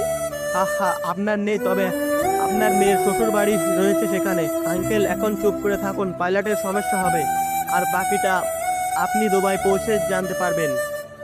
আঙ্কেল আন্টি, নীলা আবেগকে বিদায় জানিয়ে সেই রাত চট্টগ্রাম এয়ারপোর্টে কাটিয়ে দিলাম। পরের দিন ফোনের রিংটনে ঘুম ভাঙলো। দেখি ডাক্তার রোমান, আমার বন্ধু। হ্যালো মিস্টার তৌফিক, ওরফে দোষ। রোমান ফাজলামো রেখে বলে ফেলো, পোস্টমর্টম রিপোর্ট। তোকে কিছু দেখাবো। তুই আমার চেম্বারে আয় এখনই। কেমনে যাব? আমি তো চট্টগ্রামে চলে এসেছি রে, তুই বরং ফোনেই বল। শোনো, অবাক হবি, একটা গুলিও তোর স্পাই এর নয়, সব অন্য স্পায়ার থেকে করা। আর এটাও জেনে অবাক হবি যদি লাশগুলো প্রায় একদিন আগে হত্যা করা হয়েছে। তার মানে আমার আইডিয়া ঠিক, এত তাড়াতাড়ি তো লাশ থেকে দুর্গন্ধ বের হওয়ার কথা নয়। আচ্ছা, গুলিগুলো কত দূরত্ব থেকে মাপ করা হয়েছে? প্রায় 3 মিটারের মতো, এবং এটা করা হয়েছে কমপক্ষে 50 ফিট এর কাছাকাছি। ঠিক আছে, তুই লাশগুলো আরো ফুটিয়ে দেখ, আমি রাফিকে পাঠিয়ে দেব। ঠিক আছে। ফোনটা রেখে সামনে তাকাতেই দেখে এয়ারপোর্টের ব্যাটার লাইন পুলিশ দাঁড়িয়ে। গতকাল রাত থেকে তোকে এখানে দেখছি, ঘটনা কি বলতো? আমাকে বলছেন? হুট করে কলার চেপে ধরে। তোকে নয় তো কাকে বে? বল কি কারণে এসেছিস এখানে, নয়তো হা হা, ব্যাটালিয়ন পুলিশ হয়েও এত দেমাগ। ওয়েট, পকেট থেকে আমার আইডি কার্ডটা বের করে দিলাম। Sorry sir, sorry. কেন বে, বল কি করবি? বলে ফেল কি করবি। চল তোর বাবার সাথে কথা বলে আসি, দেখি তোর চাকরিটা কি করা যায়। স্যার প্লিজ আমার চাকরি কিছু করবেন না। গত কয়েকদিন এমন কিছু সন্দেহজনক লোক এখানে ভিড় করতো, আমি ভেবেছিলাম আপনি হয়তো তাদেরই লোক। সন্দেহজনক লোক মানে? তারা এখানে কি করতো? আসলে স্যার, বিমানবন্দর কর্তৃপক্ষ কিছু ঘুষ খেয়ে অবৈধ কাজে লিপ্ত হয়েছে। বিমানবন্দর কর্তৃপক্ষ কোন কোন সমস্যা চলো আমাকে দেখিয়ে দিবে ফার্স্ট। স্যার আমার চাকরিটা দেখো, এটা আমাদের দেশের প্রশ্ন, চলো দেখিয়ে দাও কোন সেই ব্যক্তি। পুলিশের নামে গেলাম, গিয়ে দেখি আরে এ তো জয়, আমার বেস্ট ফ্রেন্ড জয়। জয় জয় মাথা তুলে আমার দিকে তাকিয়ে আবার পাশের দিকে তাকালো, তারপর আরে দোস্ত, তুই এখানে কি মনে করে? বল, চা খাবি নাকি কফি? পর তুমি যাও, আমি কথা বলছি। তো জয় বল, তোর কি খবর? হ্যাঁ, কোনোরকম আর কি। তোর খবর কি বল? দেশে কবে আসলি? আমি তো দেশে প্রায় 2 বছর আগেই এসেছি, কিন্তু তুই এখানে চাকরি করিস বলিসনি তো। আসলে তোর নম্বর ছিল না আমার কাছে, তাই আর যোগাযোগ হয়নি। তুই এমন করছিস কেন? ভালোভাবে কথা বল। আর পুলিশ যা বললো তা কি সত্যি? কি কি বলছে ও? তুই সবই জানিস, সত্যি করে সব কিছুই বলে দে, নয়তো পকেট থেকে রিভলভার বের। প্লিজ দোস্ত, এমন করিস না। তুই তো আমার ভাই, প্লিজ শোন আমার কথা। শুনেছি, তুই বল। তুই যা ভাবছিস তা কিছুই না আসলে। আমি এত কিছু জানতে চাই না, তুই এখান থেকে কি কি অবৈধ কাজ করেছিস সেটা বল। তৌফিকের হাত থেকে রিভলভারটা কেড়ে নিয়ে। বললি আর বলে দেব শালা। হ্যাঁ, তুই তো দেখি সেই আগের বাচ্চাই রয়ে গেলি। তোর বাপ আমি। দেখ তো রিভলভার ম্যাগাজিনে কোনো বুলেট আছে কিনা। পকেট থেকে আরো একটি রিভলভার বের করে ওর হাতে কবজিতে শুট করে দিল। সাথে সাথে জয়ের চিৎকার। কি হলো? মার, আমাকে মার শালা, চিৎকার বন্ধ কর বলে কাগজ ওর মুখের মধ্যে ঢুকিয়ে দিলাম। এবার গো গো শব্দ হচ্ছে শুধু। হঠাৎ প্রচুর বেগে পিঠে মনে হলো কিছু একটা ঢুকে গেল, সাথে সাথে নিচে পড়ে গেলাম। চোখগুলো কেমন যেন বন্ধ হয়ে আসছে। সামনে ভেসে উঠলো নীলার মুখ। কে গুলি করেছে তাকে দেখার জন্য পিছনে ঘুরে হেসে দিলাম, কারণ এই সেই পুলিশ। তুই আমাদের ধান্দা বন্ধ করবি, আমি আগেই জানতাম তুই পুলিশ এখানেই আসবি। বস, অ্যাক্টিং কেমন করেছি? ফাটিয়ে দিয়েছিস। এখন দ্রুত আমাকে হাসপাতালে নিয়ে চল, আর ওর ব্যবস্থা আমি করব, যতই হোক আমার বন্ধু বলে কথা।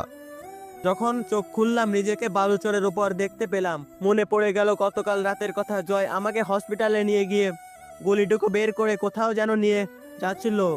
প্রতিমধ্যই জ্ঞান ফিরাই, ওদের ফাঁকে দিয়ে পালিয়ে আসি। কিন্তু এটা আমি কোথায়? না, এভাবে বসে থাকলে হবে না।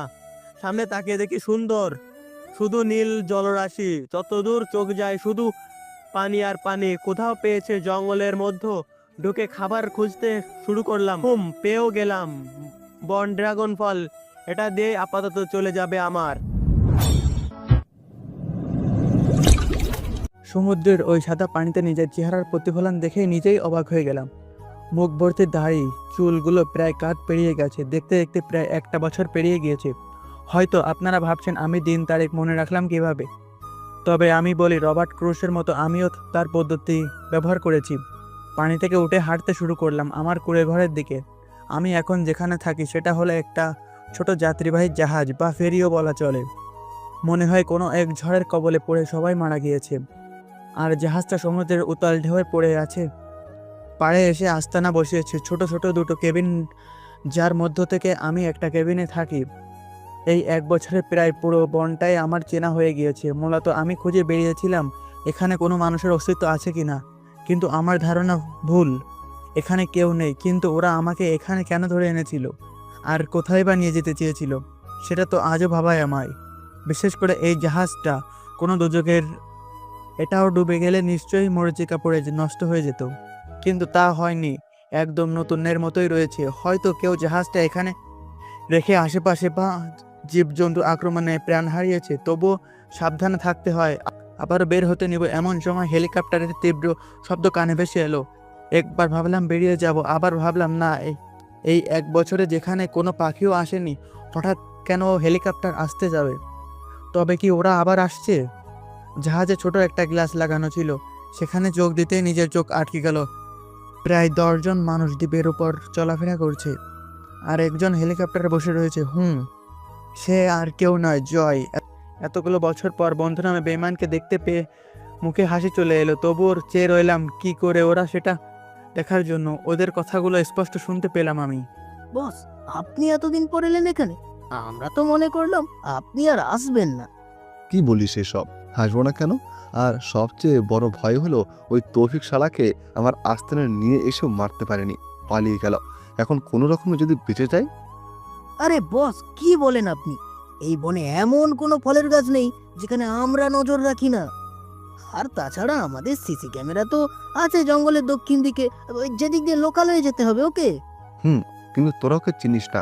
ও হলো ভিন্ন কিসিমের মাল। তোদের চোখে ধুলো দেয়া ওর জন্য কিছুই না। বস, আপনি ওরে রাখুন নিচে, আপনার শিকার অপেক্ষা করছে। চলুন, আমাদের সাবমেরিন চলে এসেছে। ও হ্যাঁ, ভালো কথা। আমাদের কাজের জন্য একটা সুবিধা হয়েছে। সেটা হলো এই দ্বীপে আমরা যে গুপ্তধনের সন্ধানে এসেছিলাম তা আমরা পেয়ে গেছি। খুব শীঘ্রই আমরা সেটা উত্তোলন করব। কিন্তু বস, এটা যার দ্বীপ, মানে রাষ্ট্রপতি তো মাঝে মাঝে হেলিকপ্টার নিয়ে এখানে আসে বা টাইম দেওয়ার জন্য লোক নিয়োগ করেছে। তা দেখলে তো সর্বনাশ হয়ে যাবে। আর বস, আমাদের সাবমেরিনেও কয়েকবার ওই শয়তানকে দেখা গিয়েছিল। কি শালা এখনো বেঁচে আছে? জি বস, তবে আর পরে দেখিনি। বোধহয় কোনো এক জায়গায় মরে পড়ে আছে। আজ কাকে শিকার করেছে জানিস? এই দ্বীপের নকশা যে সব জানে তাকে শিকার হিসেবে নিয়ে এসেছি। আর রাষ্ট্রপতিকে তো আমাদের উপরে লোকগুলো দেখে নেবে। বস, ওই তো আমাদের টিমই ভেসে উঠেছে। চলুন তবে যাওয়া যাক। তবে আমাদের পাইলটের নাকি শখ জেগেছে, সাবমেরিন চালাবে। ওকে নিয়ে চল। আর হ্যাঁ, পুরো বনে সিসি ক্যামেরা লাগানোর ব্যবস্থা কর। জয়রা পানির দিকে যেতে নিল। ওদের চোখে লক্ষ্য করে তাকে দেখি একটা মাঝারি আকারের তিমি একদম পাড়ে এসে উঠেছে। তার মানে এটাই সাবমেরিন যার কথা আমি ইন্টারনেটে দেখেছিলাম। আর একে তো আমি কয়েকবার দেখেছিলাম, ভাগ্য ভালো ধরা পড়েনি। ওরা সাবমেরিনে করে চলে গেল, আর আমি চারিপাশে চোখ বুলিয়ে দ্রুত কেবিনে থেকে বের হয়ে হেলিকপ্টারের কাছে গেলাম। বাহ, ভালোই অস্ত্র আছে দেখি। দ্রুত একটা ব্যাগে বুলেট, দুটো রিভলভার, লেজার বিম আর ক্রুভম বোম নিয়ে বের হয়ে এলাম। আর সময় একটা দেশলাইনিও নিয়ে এলাম। তারপর এগুলো নিয়ে দ্রুত জঙ্গলের মতো বিশাল এক গুহার পেছনে গিয়ে বসে পড়লাম। সব কিছু খুঁটিয়ে দেখে নিলাম ঠিক আছে কিনা। ক্ষুধা লেগেছিল, তাই সামনে একটা খালে ঝাঁপিয়ে পড়ে কোনো রকম একটা রুই মাছ ধরে পাড়ে এসে বসলাম। দেশলাই কাঠে জ্বালিয়ে খুব সাবধানে আগুন জ্বালিয়ে মাছটাকে পুড়িয়ে নিলাম। সমুদ্রের লবণাক্ত পানিতে মাছও লবণাক্ত হয়ে গেছে, যার জন্য আর লবণ দিতে হলো না। পাশেই ছোট ছোট কয়েকটা মরিচ এর গাছ ছিল, ওখান থেকে কয়েকটা মরিচ তুলে পুড়ে নিলাম। তারপর এভাবেই মাছগুলো খেয়ে নিলাম। আজ একটু টেস্টি মনে হলো, কারণ দেশলাই ছিল না বলে আগুন জ্বালাতে পারিনি, বিধায় কাঁচাই খেতাম সব কিছু। একটু পর আবারও হেলিকপ্টারের পাকা শব্দ শুনে দ্রুত একটা বিশাল বড় গাছের পেছনে লুকিয়ে ওদের দেখতে লাগলাম। শোন, আমি আজ আসছি, আর লাশটা ভাসিয়ে দিবি। বস, ওই জাহাজটা কি করব? আমাদের 1 কোটি টাকা পড়ে আছে। ওটা ওভাবেই থাক। ওটা আমার জন্য আনলাকি, কারণ ওটাতে করি শালা তৌফিককে এনেছিলাম, আরও পালিয়ে গেল। আগে ওকে মারবো, তারপর একে আবার পানিতে ভাসাবো। ওকে বস। খানিকটা ভয়ও পেলাম টের পেয়েছে কি না কোনো কিছুই মিসিং এর। কিন্তু আমার ধারণা ভুল, জয় হেলিকপ্টারে করে চলে গেল আর সাবমেরিন ও ঘুপুস করে ডুবে গেল। তবে এরা এখন কই যাবে? ভাবতে ভাবতে ওদের একজন দ্বীপের পাশে একটা বিশাল পাথর ছিল, ওটাতে হাত দিল, সাথে সাথে পাথরও উপর ফুটে গেল আর সবাই ভিতরে চলে গেল। বিষয়টা হাস্যকর হলো এখন এই যুগে এটা সম্ভব। যাই হোক, এতদিনে এদের আস্তানা আর আমার মিশনের কাজটা খুব সহজ হয়ে গেল। তাহলে এখানেই লুকিয়ে রেখেছে বেলায়েত সর্দারের সব অপকর্মের সোনাদানা। ঠিক করলাম আজ রাতে মিশনে নামবো। রাত প্রায় গভীর, বিশাল পাথরের ঠিক পিছনে বরাবর আমি বসে আছি, কোনো ছোট রাস্তা আছে কিনা তা দেখার জন্য। হঠাৎ মাথায় ঠান্ডা কিছুর স্পর্শ, পিছনে তাকাতেই ধূপ করে বুকে লাথি লাগায়, চোখে মুখে অন্ধকার দেখতে লাগলাম। একটু পর দেখলাম সামনে দুটো লোক দাঁড়িয়ে, ওদের একজনের সাথে রিভলভার আর একজনের হাতে সাবমেরিন গান।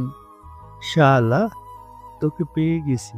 তবে আজ তোকে মেরে আমরা এই অন্ধকার জগতের নেতা হব।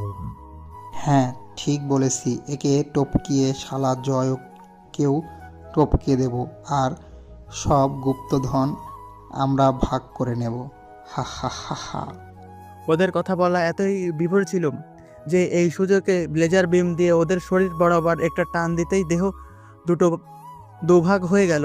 মূলত লেজার বিম একটা ভয়ানক অগ্নিরশ্মি, যা কোনো বস্তুকে নিমেষেই গলিয়ে দিতে পারে, কিন্তু মানুষকেও যে দুভাগ করতে পারে জানতাম না।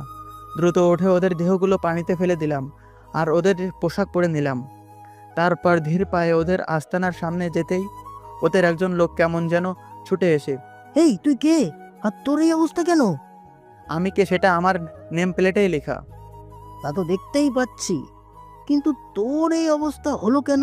আর তোর সাথের জন কোথায়? আসলে আমরা টহল দিচ্ছিলাম, হঠাৎ কোথা থেকে একটা পাগল টাইপের লোক আমাদের ওপর আক্রমণ করে। আমার সাথে জনকে ওরা মেরে ফেলেছে আর আমি কোনো রকমের বেঁচে এসেছি। কি? সালা এখনো বেঁচে আছে? সাবাস, তুই অনেক বড় সংবাদ নিয়ে এসেছিস। আগামী কালই আমরা বসকে এই খবরটা দেব। বস? আপনি তো আমাদের বস, আপনার আবার বসকে?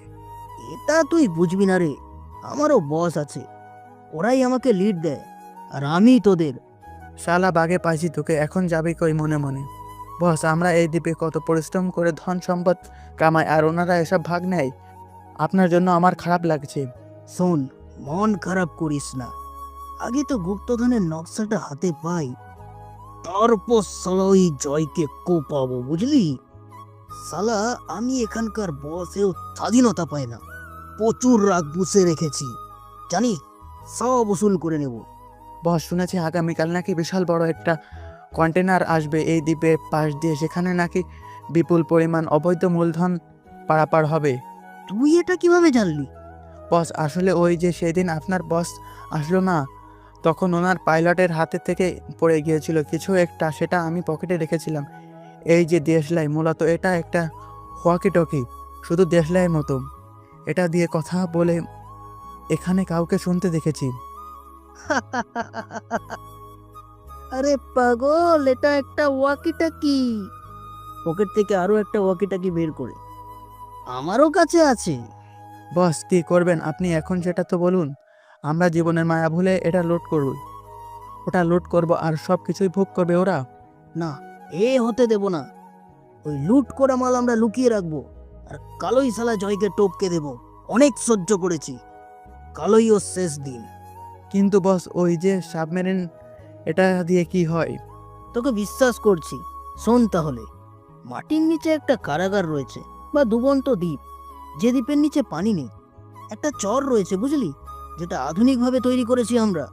কারাগার? বস, আমাকে কি নিয়ে যাবেন ওখানে প্লিজ? তোকে সাবমেরিন চালানো শেখাবো। আগামীকাল তুই নিজে সাবমেরিন চালাবি, মনে লিড দিবি আর কি। ওকে বস, জয় হোক আপনার বস। শালা তোকে আর তোর বসকে আগামীকাল পুঁতে ফেলবো।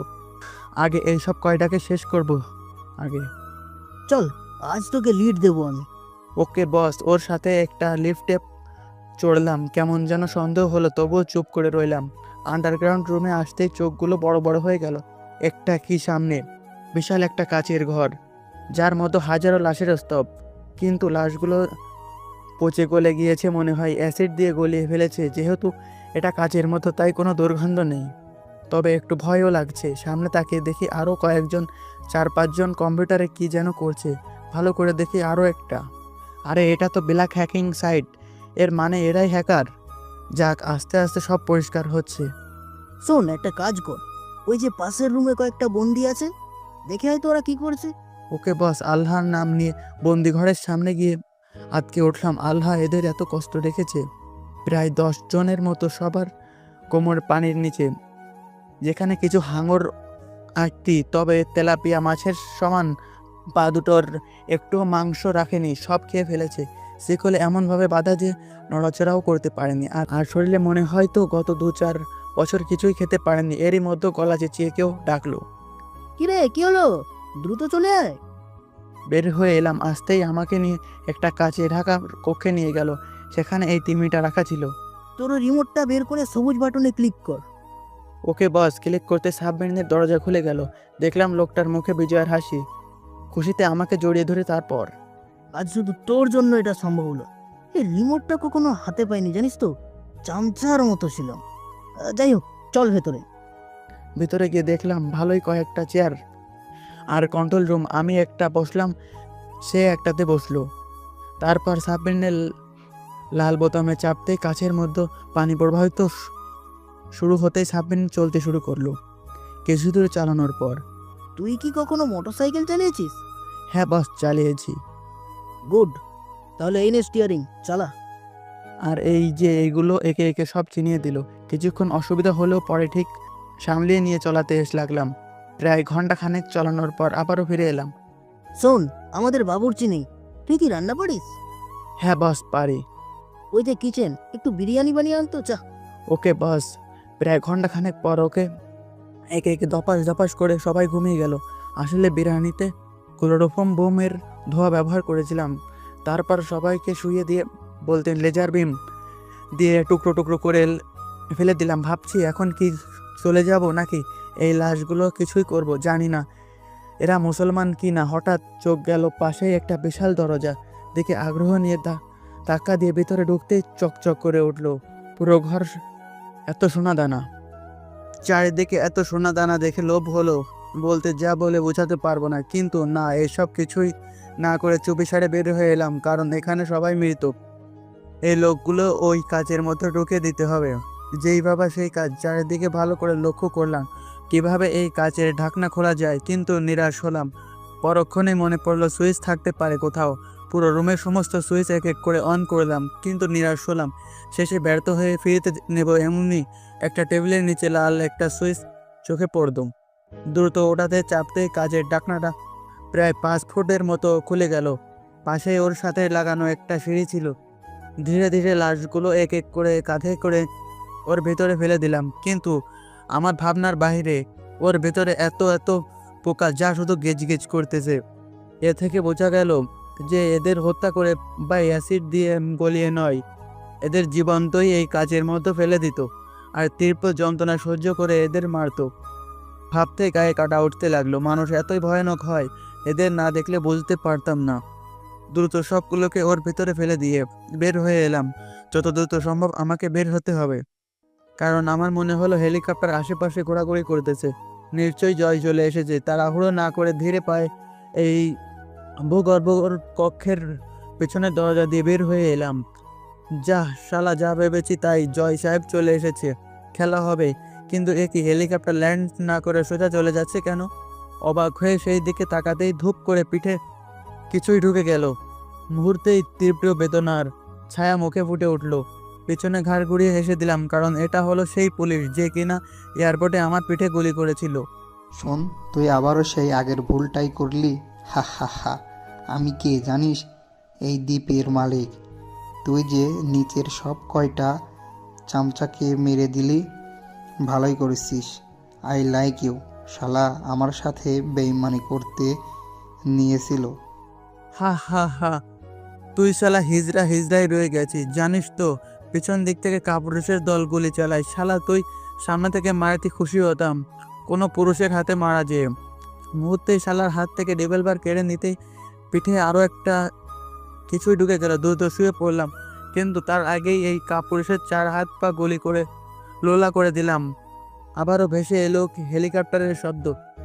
এর মানে জয় আগে এখানেই নামিয়ে দিয়ে চলে গিয়েছে, পরে সে পেছন থেকে স্নাইপার দিয়ে গুলি করেছে। চোখ দুটো হালকা খুলে চোখে দেখলাম হেলিকপ্টার ল্যান্ড করতে দ্রুত বললে ভুল হবে, উসাইন বোল্টের চেয়েও দ্রুত পেছনের ব্যাগ থেকে পরপর 3টা ক্লোরোফর্ম বোম মেরে আবারও গা দুটো এলিয়ে দিলাম পাথরের ওপর। কিছুক্ষণ এভাবে থাকার পর উঠে এগিয়ে গেলাম। পাইলট আর জয়কে কাঁধে করে নিয়ে এলাম ভূগর্ভের ঘরে। দুটোকে শক্ত করে চেয়ারে বেঁধে নিজে একটু চোখ বন্ধ করে নিলাম।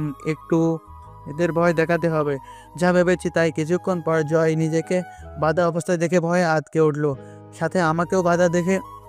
তবে কে বাঁধলো? জয় ধীরে আমার শরীরের পা দিয়ে কয়েকবার টাচ করতে এমনভাবে চোখ খুললাম যেন আমিও জ্ঞান হারিয়েছিলাম এবং কিছুই জানি না। তৌফিক, তৌফিক দোস্ত, আমাদের এখানে কে আনলো? বল না ভাই, কে আনলো? জয় প্লিজ আমাকে মারিস না, আমি চলে যাব, তোদের কিছুই করব না। মনে মনে কি তুই এখানে আটকা পড়েছিস? তার মানে শালা আমাদের সাথে বিশ্বাসঘাতকতা করলো? তুই কার কথা বলছিস? আমরা হয়তো কিছুক্ষণ পর ওই আমেরিকান পোকার খাদ্য হব। তাই বলি, তুই যাকে পড়াইতে সেই এলাকার চেয়ারম্যান প্লাস তোর সিনিয়র অফিসার, একে বদিরুজ্জামানই হলো আমাদের গ্যাংয়ের লিডার। কি? হ্যাঁ রে, শুধু তাই নয়, গতকাল এরাই কয়েক হাজার নারী পাচার করতে নিয়েছিল, কিন্তু আবহাওয়া খারাপ হয় পারেনি। তোদের এই গ্যাংয়ের কাজ কি, আর তুই কেন এই কাজ করেছিস বা জড়িত হলে কিভাবে? আমরা এই কাজ প্রায় 5 বছর ধরে করেছি, টাকার জন্য টাকা। আর এই গ্যাংয়ের নাম বিকেজি, বাংলাদেশ কিডন্যাপিং সংস্থা। তোদের লিডারকে বল। তুই বললি আর বলে দেব? বলবি না? Okay wait. ওকে কিছু করার আগেই ওর টি শার্টের বোতামে কামড়ে ধরলাম, তারপর আস্তে আস্তে নিস্তেজ হতে লাগলো। বলতে আর বাকি নেই, ও বিষ জাতীয় কিছু খেয়েছে। দ্রুত ওকে ওই কাচের লাশের স্তূপের মধ্যে ফেলে দিলাম, তারপর পাইলটকে পাকড়াও করলাম। তুই তো একজন পাইলট, একটা মহান পেশা নিয়োজিত, তবে কেন তুই এদের দলে যোগ দিয়ে এত পাপ কাজ করলি বল? আমাকে ছেড়ে দিন, আমি এসব ছেড়ে দিব। আপনাকে আমি আপনার শহরে পৌঁছে দিব, তবু আমাকে মারবেন না। কিভাবে পৌঁছে দিবি? তোর ওই হেলিকপ্টারে? হা, তবে বলি এতে তোর দরকার নাই, কারণ আমি হেলিকপ্টার চালাতে জানি। আবার যদি বলিস ওই সাবমেরিনে, তাহলে বলবো আমিও ওটাও পারি। তাহলে বল, তোকে বাঁচিয়ে রেখে আমার লাভ কি? আমি এই দ্বীপের গুপ্তধনের নকশা কোথায় আছে জানি। আমি? হা, সারা লোভ দিচ্ছিস আমায়? তবে বলে শোন, আমি এই নকশাটা অনেক আগেই তোর ওই ব্যাগ থেকে পেয়েছি, যেদিন তুই সাবমেরিন চালাতে পানিতে নেমেছিলি। প্লিজ আমাকে মারবেন না, প্লিজ। আমি জানি এদের আসল লিডার কে। বল দ্রুত, কে তোদের লিডার? আমাদের লিডারকে আমি নিজেও জানি না, তাকে আমি কখনো দেখিওনি। তবে তার একটা এমন অবৈধ আস্তানা রয়েছে যেখানে পৌঁছানো খুবই বিপজ্জনক। এমনকি আপনার বন্ধু জয়ও ওখানে যেতে পারেনি। হা, মিথ্যা বলা আমি পছন্দ করি না। তুই শুধু বল, ওকে কোথায় পাবো? এই দ্বীপ থেকে প্রায় 40 কিলোমিটার দূরে ছোট্ট একটা দ্বীপ রয়েছে, সেখানেই ওনাকে পাবেন। আচ্ছা, এই লোকের নাম কি বল? ডোরাইন জনসন, আমেরিকান নাগরিক। তুইও তো মনে হয় আমেরিকান, তুই নিয়ে যেতে পারবি? তবে তোকে এই গুপ্তধনের ভাগ দেব। না। কেন? বল শুনি কেন? তুই তো নিজেই বহুত লোককে মারার কাজে সাহায্য করেছিস। আর বড় কথা কি জানিস, আমি আমার বেস্ট ফ্রেন্ডকেও মেরে দিলাম, আর তো তুই কিছুই না। যাই হোক, আমাকে যখন হেল্প করবি না তখন তোকে বাঁচিয়ে রেখে কি করব? Happy journey. ওকে চেয়ারের সহ ওই কাচের লাশ স্তূপের মধ্যে ফেলে দিলাম, কিন্তু এদের লিডারকে কিভাবে পাবো? যাই হোক, ওখান থেকে বের হয়ে বালুচরের ওপর আসলাম। সামনে আমার 3টা বাহন, 1 হেলিকপ্টার, 2 স্পিড বোট, 3 সাবমেরিন। আমি এসবের মধ্যে হেলিকপ্টারকেই বেছে নিলাম। ইঞ্জিন স্টার্ট দিয়ে রওনা হলাম নতুন গন্তব্যের পথে। হয়তো সামনে আরও রহস্যের হাতছানি। কি হবে এই গুপ্তধন? কাদের এই ধন? আর ডোরাইন জনসনকে? আর কেনই বা সে এই দেশে এত লোককে হত্যা করেছে, এবং কে এই লোকগুলো? হেলিকপ্টারের ম্যাপে সুন্দরভাবে ফুটে উঠেছে ছোট দ্বীপ, যেখানে প্রায় পুরোটাই ঘন গোলপাতায় গাছ দ্বারা পূর্ণ। সামনে কিছুটা চর জেগে উঠেছে। ওখানে কি হেলিকপ্টার ল্যান্ড করা যাবে কি না তা নিয়ে অনিশ্চিন্তায় নিজের জীবনে ঝুঁকিপূর্ণ ভেবে আবারও ফিরে আসি আগের দ্বীপে। মূলত ওখানে গিয়েছিলাম আশপাশের অবস্থা দেখার জন্য। হঠাৎ মনে হলো, আরে সেদিন জয় কি তবে এই কারণে হেলিকপ্টার এখানে রেখে সাবমেরিন দিয়ে ওই দ্বীপে গিয়েছিল? হতে পারে। দ্রুত সাবমেরিন নিয়ে রওনা হলাম। কিছুক্ষণ পর সেখানে পৌঁছে গেলাম, কিন্তু সব মেটা চড়ে না। তুলে পানির নিচে রেখে উপরে উঠে আসলাম। জানি না কি হবে সাবমেরিনের, ওখানে থাকবে কি না, তবে ওসবে না ভেবে ধীরে পায়ে চড়ে উঠতে উঠতে প্রায় গভীর রাত হয়ে গেল। তাই আর জঙ্গলের দিকে না এগিয়ে পাশে একটা পাথরের গায়ে শরীরটা এলিয়ে দিয়ে শুয়ে পড়লাম। যখন জ্ঞান ফিরল, নিজেকে বাধা অবস্থায় দেখতে পেলাম। অনুভব করলাম পকেটে একটা রিভলভার ও ব্যাগ নেই। বুঝতে আর বাকি রইল না, আমি ওই শয়তানের হাতে বন্দী হয়ে পড়েছি। একটু পর পায়ের শব্দ, আবারও শুয়ে রইলাম। এই অবস্থায় প্রায় 9-10 জন একসাথে রুমে প্রবেশ করলো। ঘন অন্ধকার, না হলে হলদে চেহারায় ওদের চেহারাগুলো খুবই পরিচিত।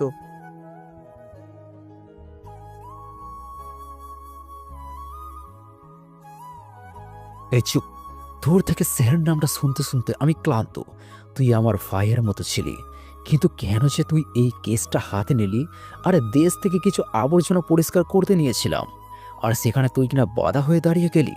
আমার সবচেয়ে বিশ্বস্ত লোক জয়কেও মেরে দিলি। জানিস, এই গোপন আড্ডাখানা, সাবমেরিন, হেলিকপ্টার, এগুলোতে আমার কোটি কোটি টাকা ব্যয় হয়েছে। আমার কোটি কোটি টাকার ড্রাগ সাপ্লাই বন্ধ করেছিলি। আমি কিছু বলিনি, কিন্তু তুই কেন আমার এই গুপ্তধন খোঁজার কাছে বাধা দিচ্ছিস বল? বিদেশ থেকে আমার শত কোটি কোটি টাকা যন্ত্রপাতি কিনেছি শুধু এই গুপ্তধন নিজের করে নেওয়ার জন্য। আজ প্রায় 5 বছর পর ধরে চালিয়ে যাচ্ছি আমার এই সন্ধান শুধু এই গুপ্তধন পাওয়ার জন্য। আমি কত বড় নাটক সাজিয়েছি, নিজেকে তোদের সামনে মৃত্যু বলে তুলে ধরেছি, কিন্তু তুই এইখানে এসে বেঁচে গেলি, আমার লোকেদের হত্যা করলি। তোকে আমি ভয়ঙ্কর শাস্তি দেব রে। শাস্তি দেওয়ার তুই কে? তুই এতদিন যত লোক হত্যা করেছিস, এর জন্যই তোর কত কত শাস্তি আল্লাহ তাআলা ওই কবরে তুলে রেখেছে। তুই তো জানিস না, এই সামান্য কয়েকদিনের দুনিয়ার জন্য এত পাপ করলি তুই। হ্যাঁ, করেছি, দরকার হলে আরও করব। তবু আমি ধনী হতে চাই। হ্যাঁ, ধনী হতে চাই। আমার একটা বিষয় মাথায় আসছে না, তুই কি তাহলেই সেই চোরাই অস্ত্রের কারখানায় ছিলি যেটা আমি ধ্বংস করে দিয়েছিলাম? হ্যাঁ, ঠিক ধরেছিস। হ্যাঁ, আমি সেই ছিলাম। ওই কারখানায় আমার 100 কোটি টাকা তুই ধ্বংস করে দিয়েছিস। কিন্তু তুই বেঁচে গেলি কিভাবে? তো চল ফিরে যাই 1 বছর 5 মাস আগে। ফ্ল্যাশব্যাক। সকাল সকাল ঘুম থেকে উঠতেই ফোনের শব্দেই খুব বিরক্ত নিয়ে রিসিভ করলাম। হ্যালো। উফ, তো তোমাকে নিয়ে আমি আর পারলাম না। বলেছিলাম না আজ মিটিং আছে, এবং তোমার সিনিয়র অফিসার আসিফুর রহমান আসিফ ও এই মিটিংয়ে অ্যাটেন্ড করবে। সরি স্যার, আমি এখনই আসছি। দ্রুত চলে আসো, তোমার জন্য ওয়েট করে আছে। খুব দ্রুত ফ্রেশ হয়ে বের হয়ে গেলাম পুলিশ হেডকোয়ার্টারে। May I come in sir? হ্যাঁ মিস্টার তৌফিক, চলে আসুন। অনুমতি পেয়ে ভিতরে প্রবেশ করতে কিছুটা লজ্জা পেলাম, কারণ সবাই আমার দিকে তাকিয়ে আছে। জেন্টলম্যান, আমরা যার জন্য এতক্ষণ অপেক্ষা করছিলাম, ইনি সেই অফিসার তৌফিক। খুব স্ট্রং অফিসার, কথার চেয়ে গুলি চালাই বেশি। আর তৌফিক এই হলো মিস্টার আসিফ, তোমার সিনিয়র অফিসার। যাই হোক, তৌফিক নিজের সিটে বসো। Okay sir. স্যার, আমাদের এত জরুরি তলব কেন? কোনো কি খারাপ খবর রয়েছে? হ্যাঁ, বলতে পারো তেমন কিছু। আমাদের এই এরিয়ায় প্রচুর বেআইনি অস্ত্রের কারবার চালু হয়েছে, এতে সাধারণ মানুষ আতঙ্কের মধ্যে দিন যাপন করছেন। স্যার, আমরা চেষ্টা করছি সেই চোরা কারবারিকে ধরতে, কিন্তু আসামিরা খুবই স্ট্রিক্ট। আমাদের নাগালে আসার আগেই কোনোভাবে খবর পেয়ে তারা পালিয়ে যায়।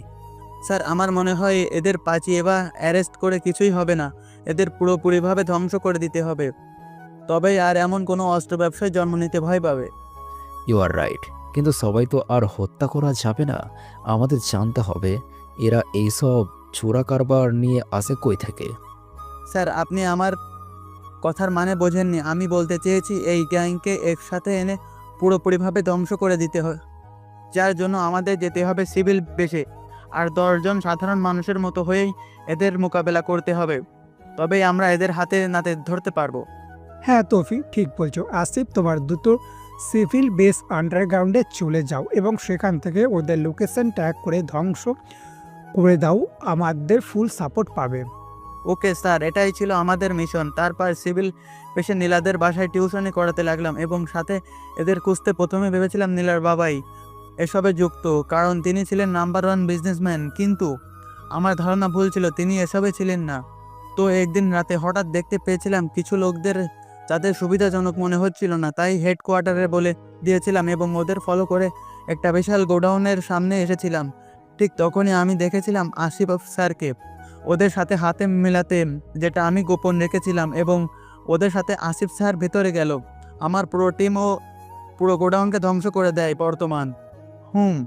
তোর কথাই সব ঠিক আছে, কিন্তু তুই বেঁচে বের হলি কিভাবে? কামন ইয়ার, আস্তানাটা আমার ছিল, সুতরাং লোকগুলো আমার। তুই যখন পুরো কারখানাটা ব্লাস্ট করতে যাবি, ঠিক তার একটু আগেই আমি ঠির পেয়ে যাই, আর পিছনের গোপন সুড়ঙ্গ দিয়ে বের হয়ে গেলেও আমার লোকগুলো মারা যায়। তারপর রাগে এখানে চলে আসি, আর এখানকার দস্যু দলের সাথে মিশে দিনে দিনে ধন দৌলত লুট করে লোক বাড়াতে থাকি। এক পর্যায়ে সালা দোস্ত সর্দারকেই হত্যা করি, আমি লিডার হই ওদের। সবই বুঝলাম। আরে না না, আর একটা জিনিস জানিস নি? সেটা হলো তোর বাড়িতে তোকে সরিয়ে দিতে হামলা করি, কিন্তু তুই হেলিকপ্টারে করে উঠে গেলি। তারপর চলে এলি চট্টগ্রাম আমার আস্তানায়। তারপর তুই জানিসই নি। শোন, তোকে একটা সুযোগ দেবো, সবার সামনে সবার সাথে হ্যান্ড টু হ্যান্ড ফাইট করে জিততে পারলে তোকে ছেড়ে দেবো। হা হা হা, ওকে, তো হয়ে যাক দো হাত। একে একে সব কটাকে মেরে পেছনে ঘুরতে নিবে, অমনি আগের কত স্থানে গুলি ঢুকে যায়। কিরে, তুই না ছেড়ে দিবি, তাহলে গুলি করলি কেন? This is business. ধীরে ধীরে লুটিয়ে পড়লাম মাটিতে, কিন্তু নিজেকে শক্ত করে রাখলাম। আসিফ মাথার কাছে আসতেই দ্রুত ওর পা ধরে উপরে টেনে তুললাম। সুপার কিক মারতে মারতে শুরু করলাম। এক পর্যায়ে এত শক্তিতে ওর বুকে মেরেছি যে বুকের হাড় ভেঙে গিয়েছে। তোর সবই ঠিক ছিল বুঝলি, কিন্তু একটা জায়গায় ভুল করলি। তৌফিককে মারতে হলে একেবারেই মারতে হয়, নয়তো মরতে হয়। পরপর পুরো ম্যাগাজিনের বুলেট ওর মাথায় ঢুকে দিয়ে বের হয়ে এলাম। উপরে এসে নিজের রিভলভার নিয়ে বের হয়ে এলাম, কিন্তু আসার সময় পাশে একটা রুমে চোখ গেল। সুন্দর একটা মেয়ে পড়ে আছে, দেখে মনে হলো আজই ওকে তুলে এনেছে, কারণ এখনো কোনো মারের চিহ্ন নেই। দ্রুত ওর কাছে গিয়ে দেখি জ্ঞান আছেই। আমি কোনো কিছুই না বলে ওর হাত ধরে হেলিকপ্টারে ছিল একটা, হেলিকপ্টারে দ্রুত ওখানে উঠে নিজের বাড়ির ছাদে ল্যান্ড করতে ক্লান্ত শরীরে নেমে এলো অন্ধকার। মনে নেই কিছু, থাকবেই বা কী করে, এতগুলো ছিদ্র হয়ে গেছে নিজের দেহ, যা বলে বোঝাতে পারবো না। যখন চোখ খুললাম, সেই পরিচিত একটা গন্ধ নাকে ভেসে এলো। এটা আমার নিজের রুম। তাই নিশ্চিন্তেই নিজের চোখটা খুললাম। পাশে কেউ নেই দেখে মনটা একটু খারাপ হলেও আমি দ্রুত উঠে বসলাম। গায়ে কাপড় নেই, চাদরের নিচে দেখি প্যান্ট ঠিক আছে। এমন সময় দুজন রুমে প্রবেশ করলো। ওদের দিকে তাকিয়ে বড়সড় ধাক্কা খেলাম। নীলা, আর সাথে জন আর কেউ না, আমার মামাতো বোন সামিয়া। নীলা, তুমি এখানে? তোমার না দুবাই থাকার কথা? নীলা এসে কিলঘুষি মারা শুরু করলো।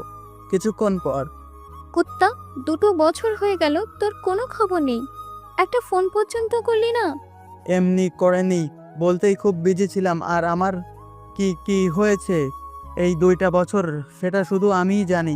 তোমরা এখানে কেন, আর তোমার বাবা মা কোথায়? এই বলে নীলার মুখ যেন কেমন গম্ভীর হয়ে গেল, সাথে সাথে সামিয়ারও। তৌফিক, আমাকে প্লিজ একটা কথা বলো তো, তুমি কে? আর দুবাই ওই আঙ্কেল আন্টিকে, কিসের সম্পর্ক তাদের সাথে তোমার?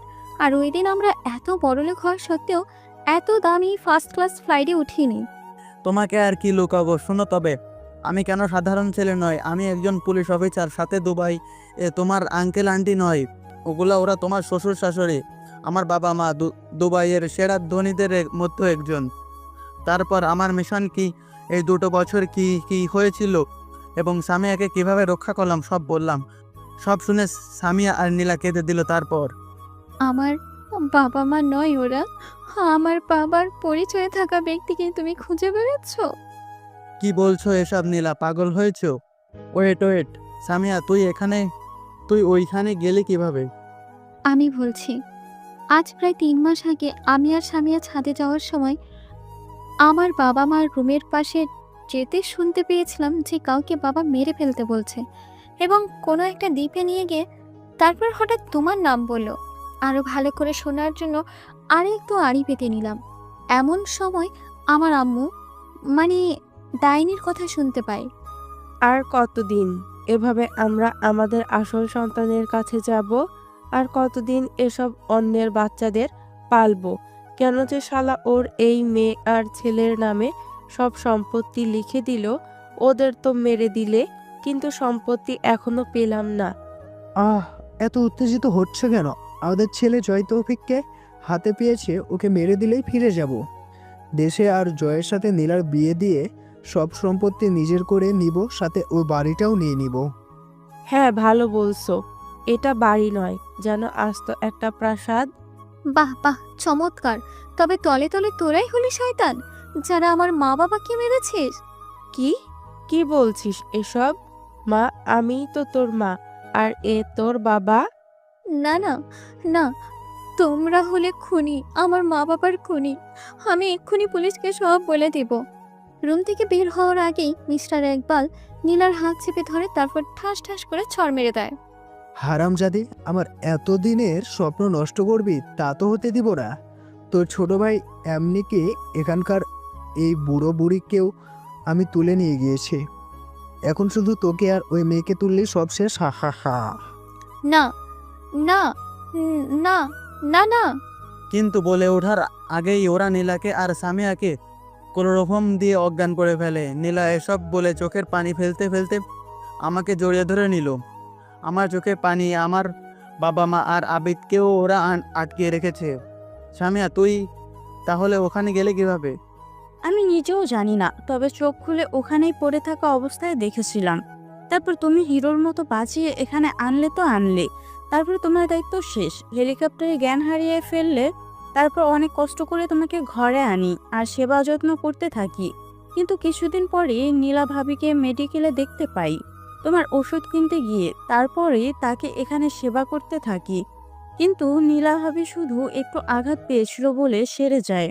তারপর দুজনে তোমার সেবা করি, আর আজ 2 মাস হলো তুমি জেগে উঠলে। অনেক লম্বা কাহিনী। এখন বলো নীলা, তুমি কিভাবে এখানে এলে আর কেনই বা হসপিটালে গিয়েছিলে? শোনে, তবে ওরা আমাকে ধরে একটা পুরাতন রুমে আটকে রেখেছিল, কিন্তু ভাগ্য ভালো ছিল বাড়িটা এত পুরনো ছিল যে আমি চেয়ারকে ভেঙে ফেলি। তারপর দরজাটা ভেঙে গাড়ির চোখে ফাঁকি দিয়ে প্রাণপণে দৌড়াতে থাকি। এমন সময় হঠাৎ প্রাইভেট কার মেরে দেয়। তারপর গান ফেলে তোমাকে আর সামিয়াকে দেখতে পাই। এমন সময় হঠাৎ ফোনটা বেজে ওঠে। নীলা আর সামিয়ার দিকে তাকিয়ে ফোনটা রিসিভ করতেই ভেসে এলো সেই পরিচিত কণ্ঠে বিশ্রীয় গলা। হ্যাঁ, নীলার বাবা, আমার শ্বশুর। জি শ্বশুর আব্বু, বলেন। হ্যাঁ জামাই বাবা, আমার মেয়েটা তোমাকে দেখতে যাচ্ছে, বুঝছো? তুমি কি আসতে পারবে? কিন্তু আব্বু, আমি তো বাংলাদেশে, এত তাড়াতাড়ি দুবাই যাব কিভাবে? আরে আমি তো ওদের নিয়ে দেশে এসেছি, ঠিকানাতে একটু ওয়েট করো। তারপর ঠিকানা দিল। ফোনটা রেখে নিজের পার্সোনাল ফোনটা ওপেন করে সুন্দরভাবে ঠিকানাটা লিখে একটা নাম্বারে সেন্ড করে ফোনটা রেখে দিলাম। তারপর কে ফোন করেছিল? তোমার আব্বু যেতে বলল ওনার কাছে, দেখা করে আসি কেমন? না না প্লিজ তৌফিক, তুমি ছিও না, তাহলে আমার আর সামিয়ার কি হবে? কান্না করো না প্লিজ, আমি কথা দিলাম আমি যাব আর আসবো। আমাদের ছোট ভাই আবিদ আর আমার বাবা মাকে তো ওদের হাত থেকে ছাড়াতে হবে নাকি? নিজেকে স্বার্থপর ভেবো না। আসলে ভয় হয় তোমার কিছু হলে। কিছু হবে না, তুমি রেডি হয়ে নাও কেমন? হঠাৎ মাথায় এলো, আচ্ছা ইকবাল জানলো কিভাবে আমার জ্ঞান ফিরেছে? আর ফিরলেও নীলা তো আমার কাছেই, তাহলে? ও বলল ওর ওখানে নীলা আছে, ঘরে আমি একা। হঠাৎ মনে হলো, আচ্ছা এটা কোনো ফাঁদ নয় তো? দ্রুত নীলাকে খুঁজতে খুঁজতে কিচেনে আসতেই অবাক হয়ে গেলাম, কারণ সামনে নীলা আর সামিয়া একে অপরের সাথে কথা বলছে। কি রে, আর কতদিন? এবার তো বল, তোর সেই স্বপ্নের রাজকুমারকে? রাগ করলে না তো ভাবি? না, এবার বল তো শুনি। মানে বড় ভাইয়া। কি তৌফিক, তুই আমার সম্পদে হাত দিলি? না ভাবি, উল্টো তুমি আমার সম্পদে হাত দিয়েছো, কারণ ভাইয়ার সাথে আমার বিয়েটা অনেক আগে হয়েছে। সেই হিসেবে তুমি ভাইয়ার দ্বিতীয় পক্ষ আর আমি প্রথম। ওদের কথা শুনে হেসে দিলাম। আসলে এই সামিয়া সত্যি বলেছে, ওর সাথে আমার বিয়ে হয়েছে ঠিকই, কিন্তু অতটা সময় দেওয়া হয়নি। দেশে চলে আসি, তারপর নীলা জোর করে বিয়ে করে নিল। ওদের আর লজ্জা না দিয়েই চলে এলাম রুমে। ফ্রেশ হয়ে নীলা আর সামিয়াকে নিয়ে বের হলাম, তবে নীলা আর সামিয়াকে হেলিকপ্টারে তুলে দিলাম। কি হলো, তুমি উঠছো না কেন? হ্যাঁ ভাইয়া, তুমি উঠছো না কেন? রাগে সামিয়ার কানগুলো টেনে দিলাম। তারপর তোর কোন জন্মের ভাইয়া হয়ে আমি নিজের স্বামীকে ভাইয়া? কাজটা শেষ হোক, তারপর বোঝাবো পাইলট। আমি যতক্ষণ না বলবো ততক্ষণ হেলিকপ্টার যেন মাটিতে না ছুতে পারে। Okay sir. হেলিকপ্টার উপরে উঠে গেল আর আমি চলে গেলাম সেই ঠিকানা অনুযায়ী। গিয়ে দেখি বড় একটা পুরাতন গোডাউন, মনে হয় কয়েক বছর ধরে পড়ে আছে। যাই হোক, একটু সামনে গেলাম কিন্তু কিছুই নেই, তাই দ্রুত হিউম্যান ডিটেকটিভ সানগ্লাস পরে পুরো গোডাউনের দিকে তাকাতেই দেখতে পেলাম অনেকগুলো লাল পয়েন্ট। এগুলো মূলত মানুষের দেহ। এক এক করে দেখলাম প্রায় 50 জনের মতো। দ্রুত সানগ্লাস খুলে সামনে গেলাম। গেটে পা দিতেই হঠাৎ কয়েকজন বের হয়ে এলো। গেট খুলে সবারই কালো পোশাকধারী। চলে এসেছিস, তবে চল, তোর শ্বশুর মশাই সেই কখন থেকে অপেক্ষা করে বসে আছে, দ্রুত চলে আয়। কই দেখি, চল শ্বশুর মশাইয়ের সাথে একটু সাক্ষাৎ করে আসি। ওদের হাবভাব দেখে মনে হচ্ছে ওরা আমার আসল পরিচয় জানে। কই যাস চান্দু, আগে তো চেক করে নি খালি হাতে এসেছিস নাকি প্ল্যান করে এসেছিস? হা হা, তোদের মারতে আমার অস্ত্র লাগবে নাকি? তাছাড়া তোদের মতো ময়লা আবর্জনা পরিষ্কার করতে নিজের রিভলভার বুলেটগুলো কেন নষ্ট করব? বা একদম খালি হাতে এসেছিস মরার জন্য? চল ভেতরে চল। ওদের পেছনে যেতে লাগলাম। ভেতরে যেতেই দেখি ইকবাল আর কয়েকটা লোক দাঁড়িয়ে আছে। শ্বশুর বাড়িতে আসলাম, কই একটু আদর যত্ন হবে তা না, এখানে আমাকে জিম্মি করা হচ্ছে। জামাই বাবা, এত তাড়া করলে হয়? একটু অপেক্ষা করো, আদর যত্ন সব হবে। একটু তাড়াতাড়ি শ্বশুর মশাই, আপনার মেয়েটা অপেক্ষা করছে অনেক দিন হলো। বাসর রাতটা এখনো ভালোভাবে করতে পারেনি। বলতে না বলতে চারিদিক থেকে বৃষ্টি শুরু হলো। তবে এটা পানি নয়, গুলির। পাশেই কয়েক সিন। মুহূর্তেই ওদের পিছনে যেতেই গুলিগুলো ওদের বুক পেট ফুটো করে দিল। এদিকে ওদের নিচে চাপা পড়ে মারা গেছি। এমন রিয়াক্ট করে শুয়ে পড়লাম। আমি যখন পুলিশের চাকরিতে নিযুক্ত হয়েছিলাম তখন আমাকে 100 ভাগের 70% শ্বাস না নিয়ে থাকার প্রশিক্ষণ দেওয়া হয়েছিল। এদিকে আমার হেলদোল না দেখে ইকবাল হেসে উঠে এলো। তারপর জামাই বাবা, মাত্র 1 রাউন্ড গুলি না করতে ওপরে চলে গেলে? তুমি তো পুলিশ নামে কলঙ্ক। হা হা হা। এই, এদের গাড়িতে তুলে নদীতে ভাসিয়ে দিয়ে আয়। একটু চোখ খুলে তাকাতে মুখে বাঁকা হাসি ফুটে উঠল, কারণ এবার প্রায় উপরতলা নিচতলা থেকে 50 জনের অধিক লোক বের হয়ে এসেছে, যা আমি আগেই আন্দাজ করেছিলাম। শালা লুকিয়েছিল এখানে, কোনো পাড়াপাড়ি করলে মৃত্যু নিশ্চিত। দ্রুত নিজের অ্যাপল ওয়াচে লোকেশন ডিটেকটিভটি চালু করে আগের মতোই পড়ে রইলাম। কিছুক্ষণ পর, ভাই ভাই আমাকে মাফ করে দিন, ভাই আমাকে মাফ করে দিন, আমার ভুল হয়ে গিয়েছে। কেন শ্বশুরমশাই, আপনি তো আপনার জামাইকে 1 রাউন্ড গুলি করে শুইয়ে দিয়েছেন, তাহলে আবার মাপ চাচ্ছেন কেন?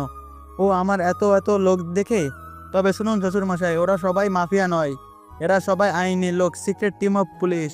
যাই হোক, তোর কি কিছুই জানার আছে? তুই তো মারা গিয়েছিলি, আমার লোক তো তোকে নাকে পরীক্ষা করেছে যে তুই মৃত, আর হঠাৎ এত লোক চলে আসলো কিভাবে? আর আমাকে মারলে? হা হা হা। তোর বাবা মা আর আদেবকে কিভাবে বাঁচাবি? হা হা হা হা হা হা। আরে বোকা, তুই সেই আগের জামানায় পশু করে গেলি। এটা তো সাধারণ বিষয়। আচ্ছা শোন, এটা শুনে আরো অবাক হবি। আসলে তোর ওয়াইফ না, অনেক আগেই শুয়ে দিয়েছি। হয়তো ভাবে কিভাবে। হা হা। এখানে আসার আগেই ওই দেখ হিউম্যান ডিটেকটিভ ডিভাইস, এটা চালু করেছিলাম। তারপর পুরো গোডাউনে কতজন আছে দেখেছি, কিন্তু শেষে খুলে ফেলার আগে তোর গোডাউনের পেছনে একটা কিছু দেখতে পাই, যেখানে ছিল একটা নিচে যাওয়ার সিঁড়ি। ব্যাস, চলে গিয়েছিলাম। আর কি দেখেছিলাম জানিস? তোর স্ত্রী, তোরই লোক এর সাথে সঙ্গমে লিপ্ত। ব্যাস, ওটা দেখে ওখানেই মেরে দিয়ে চলে এসেছি। সাথে রুমে পেপারসগুলো। আর অবাক হবি, আর পাশের রুমে ছিল আমার বাবা মা আর আবিদ। হা হা, ওদেরকেও আমি বের করে এনেছি। কাজের কাজ করেছে সালে, বিশ্বাসঘাতকটা করেছে। আর আমার সামনে পড়লে ওকে কুকুর দিয়ে খাওয়াতাম। ব্যাস, তোর 2 দিন শেষ। ভালো থাকিস। আল্লাহ হাফেজ। পুরো টিমের ওপর গুলির বর্ষণ করে দিল। পুরো বের হয়ে গেল অন্ধকার গোডাউন থেকে। উড়িয়ে দিলাম পুরো গোডাউন। সবার থেকে বিদায় নিয়ে অপেক্ষা করতে লাগলাম পাইলটের জন্য। একটু পর হেলিকপ্টার ল্যান্ড করলো। তুমি ঠিক আছো তো? বাবু, তোমার কিছু হয়নি তো? বাহ, দুজনের মুখে রোমান্টিক কথা নিশ্চয়ই হবে আজ। কোনো কিছু। শয়তান বাদ, ওসব কিছুই হবে না। সামিয়া চলে, এর সাথে কথা নেই। ওরা চলে যাওয়ার আগেই ওদের হাত চেপে ধরলাম। তারপর, রাগ করলে তো হেরে গেলে। নীলার জন্য একটা সারপ্রাইজ, সেটা হলো আবিদ। আবার নীলা আর সামিয়ার জন্য আরও একটা সারপ্রাইজ, সেটা হলো তোমাদের শ্বশুর শাশুড়ি। এখন এর জন্য আমাকে কি দিবে? কি কি দিব আমরা? তবে আমাদের কাছে স্পেশাল জিনিস আছে, যেটা শুধু দিব তবে রাত্রে। ওকে, অপেক্ষায় রইলাম রাতে। এই তোমরা দুজন এভাবে তাকিয়ে আছো কেন? তুমি এখানে এসে বিয়ে করেছো, আমাকে বলনি কেন? হ্যাঁ, তুমিও আমাকে বিয়ে করার আগে বলনি কেন তুমি বিবাহিত? ওরে শালা, এত দেখি দুটোই দুদিকে ঘুরে গিয়েছে, কিন্তু আমি ছাড়ছি না। 2টা বছর হয়ে গেল তোমাদের ছাড়া থেকেছি, আজ তো ইতিহাস রচনা করবই করব। তোমরা যাই বলো না কেন। লুচ্চা শালা, এই তুমি এত লুচ্চা কেন বলে তো? পাঠক পাঠিকা বন্ধুরা, আপনারা কি বলতে পারবেন এই আমাদের বরটা এত লুচ্চা কেন? এই নীলা, তুমি আমাকে লজ্জা বললে? না না, ও লুচ্চা বলে ভুল করেছে। তুমি হলে লুচ্চার হাড্ডি। ওকে ফাইন, তবে লুচুগিরি একটু দেখাই। এগিয়ে গেলাম ওদের দিকে। এই এই এগিয়ে আসছো কেন? ভালো হবে না কিন্তু। আরে রাগ তো ভালো, আর খারাপ বিয়ে করা বউ। আমার এত খারাপ ভালো বুঝি না। ইতিহাস চলছে, একটু অপেক্ষা করুন। 3 ঘন্টা পর। এই নীলা, সামিয়া একটু হাওয়া করো তো। এত ঘামছি কেন? গরম নীলা আর সামিয়া দুজন দুপাশ থেকে ঘুষি মেরে বলল। তুমি একটা রাক্ষস। উফ, হেডলাইটে দাগ ফেলে দিয়েছো। চলো চলো, গোসলে চলো। মানে আর একবার খেলতে ইচ্ছা হচ্ছে। নীলা আর সামিয়া একে অপরের দিকে তাকিয়ে মুচকি হেসে ঝাঁপে ঝাঁপ। ওমা গো, কোমর গেল গো। কিন্তু খাট ভাঙেনি, কারণ এটা হলো দামে কম মানে ভালো কাকলি ফার্নিচারের খাট। খুব টেনশনে দাঁড়িয়ে আছি অপারেশন রুমের বাইরে। ভেতরে একটা নয়, আমার 2টো বউ ব্যথায় কাতরাচ্ছে। হ্যাঁ ভাই, বাবা হতে চলেছি। একটু পর কান্নার আওয়াজ শুনতে পেলাম। দ্রুত ভেতরে গেলাম, গিয়ে ধপাস করে বসে পড়লাম। এটা কি দেখছি? একটা নয়, 2টো নয়, পুরো 4টা বাচ্চা। কাকে ছেড়ে কাকে কোলে নিব ভেবেই কোনো কিনারা পেলাম না। নীলা আর সামিয়া এই কাণ্ড দেখে হেসে দিল। নর্মাল ডেলিভারি হয়েছে। তারপর দুজন একসাথে বলে উঠল, যাক, লুচুর বাবার 4টা লুচু সন্তান হয়ে গেছে। বাবা তো করেছে 2টো, না জানি তার কোনদের পুত্রগুলো কয়টা করে। হ্যাঁ একটু হিসাব করে, কিন্তু পারলাম না। পাঠক পাঠিকাগণ, আপনারা প্লিজ হিসাব করে বলবেন। আল্লাহ হাফেজ।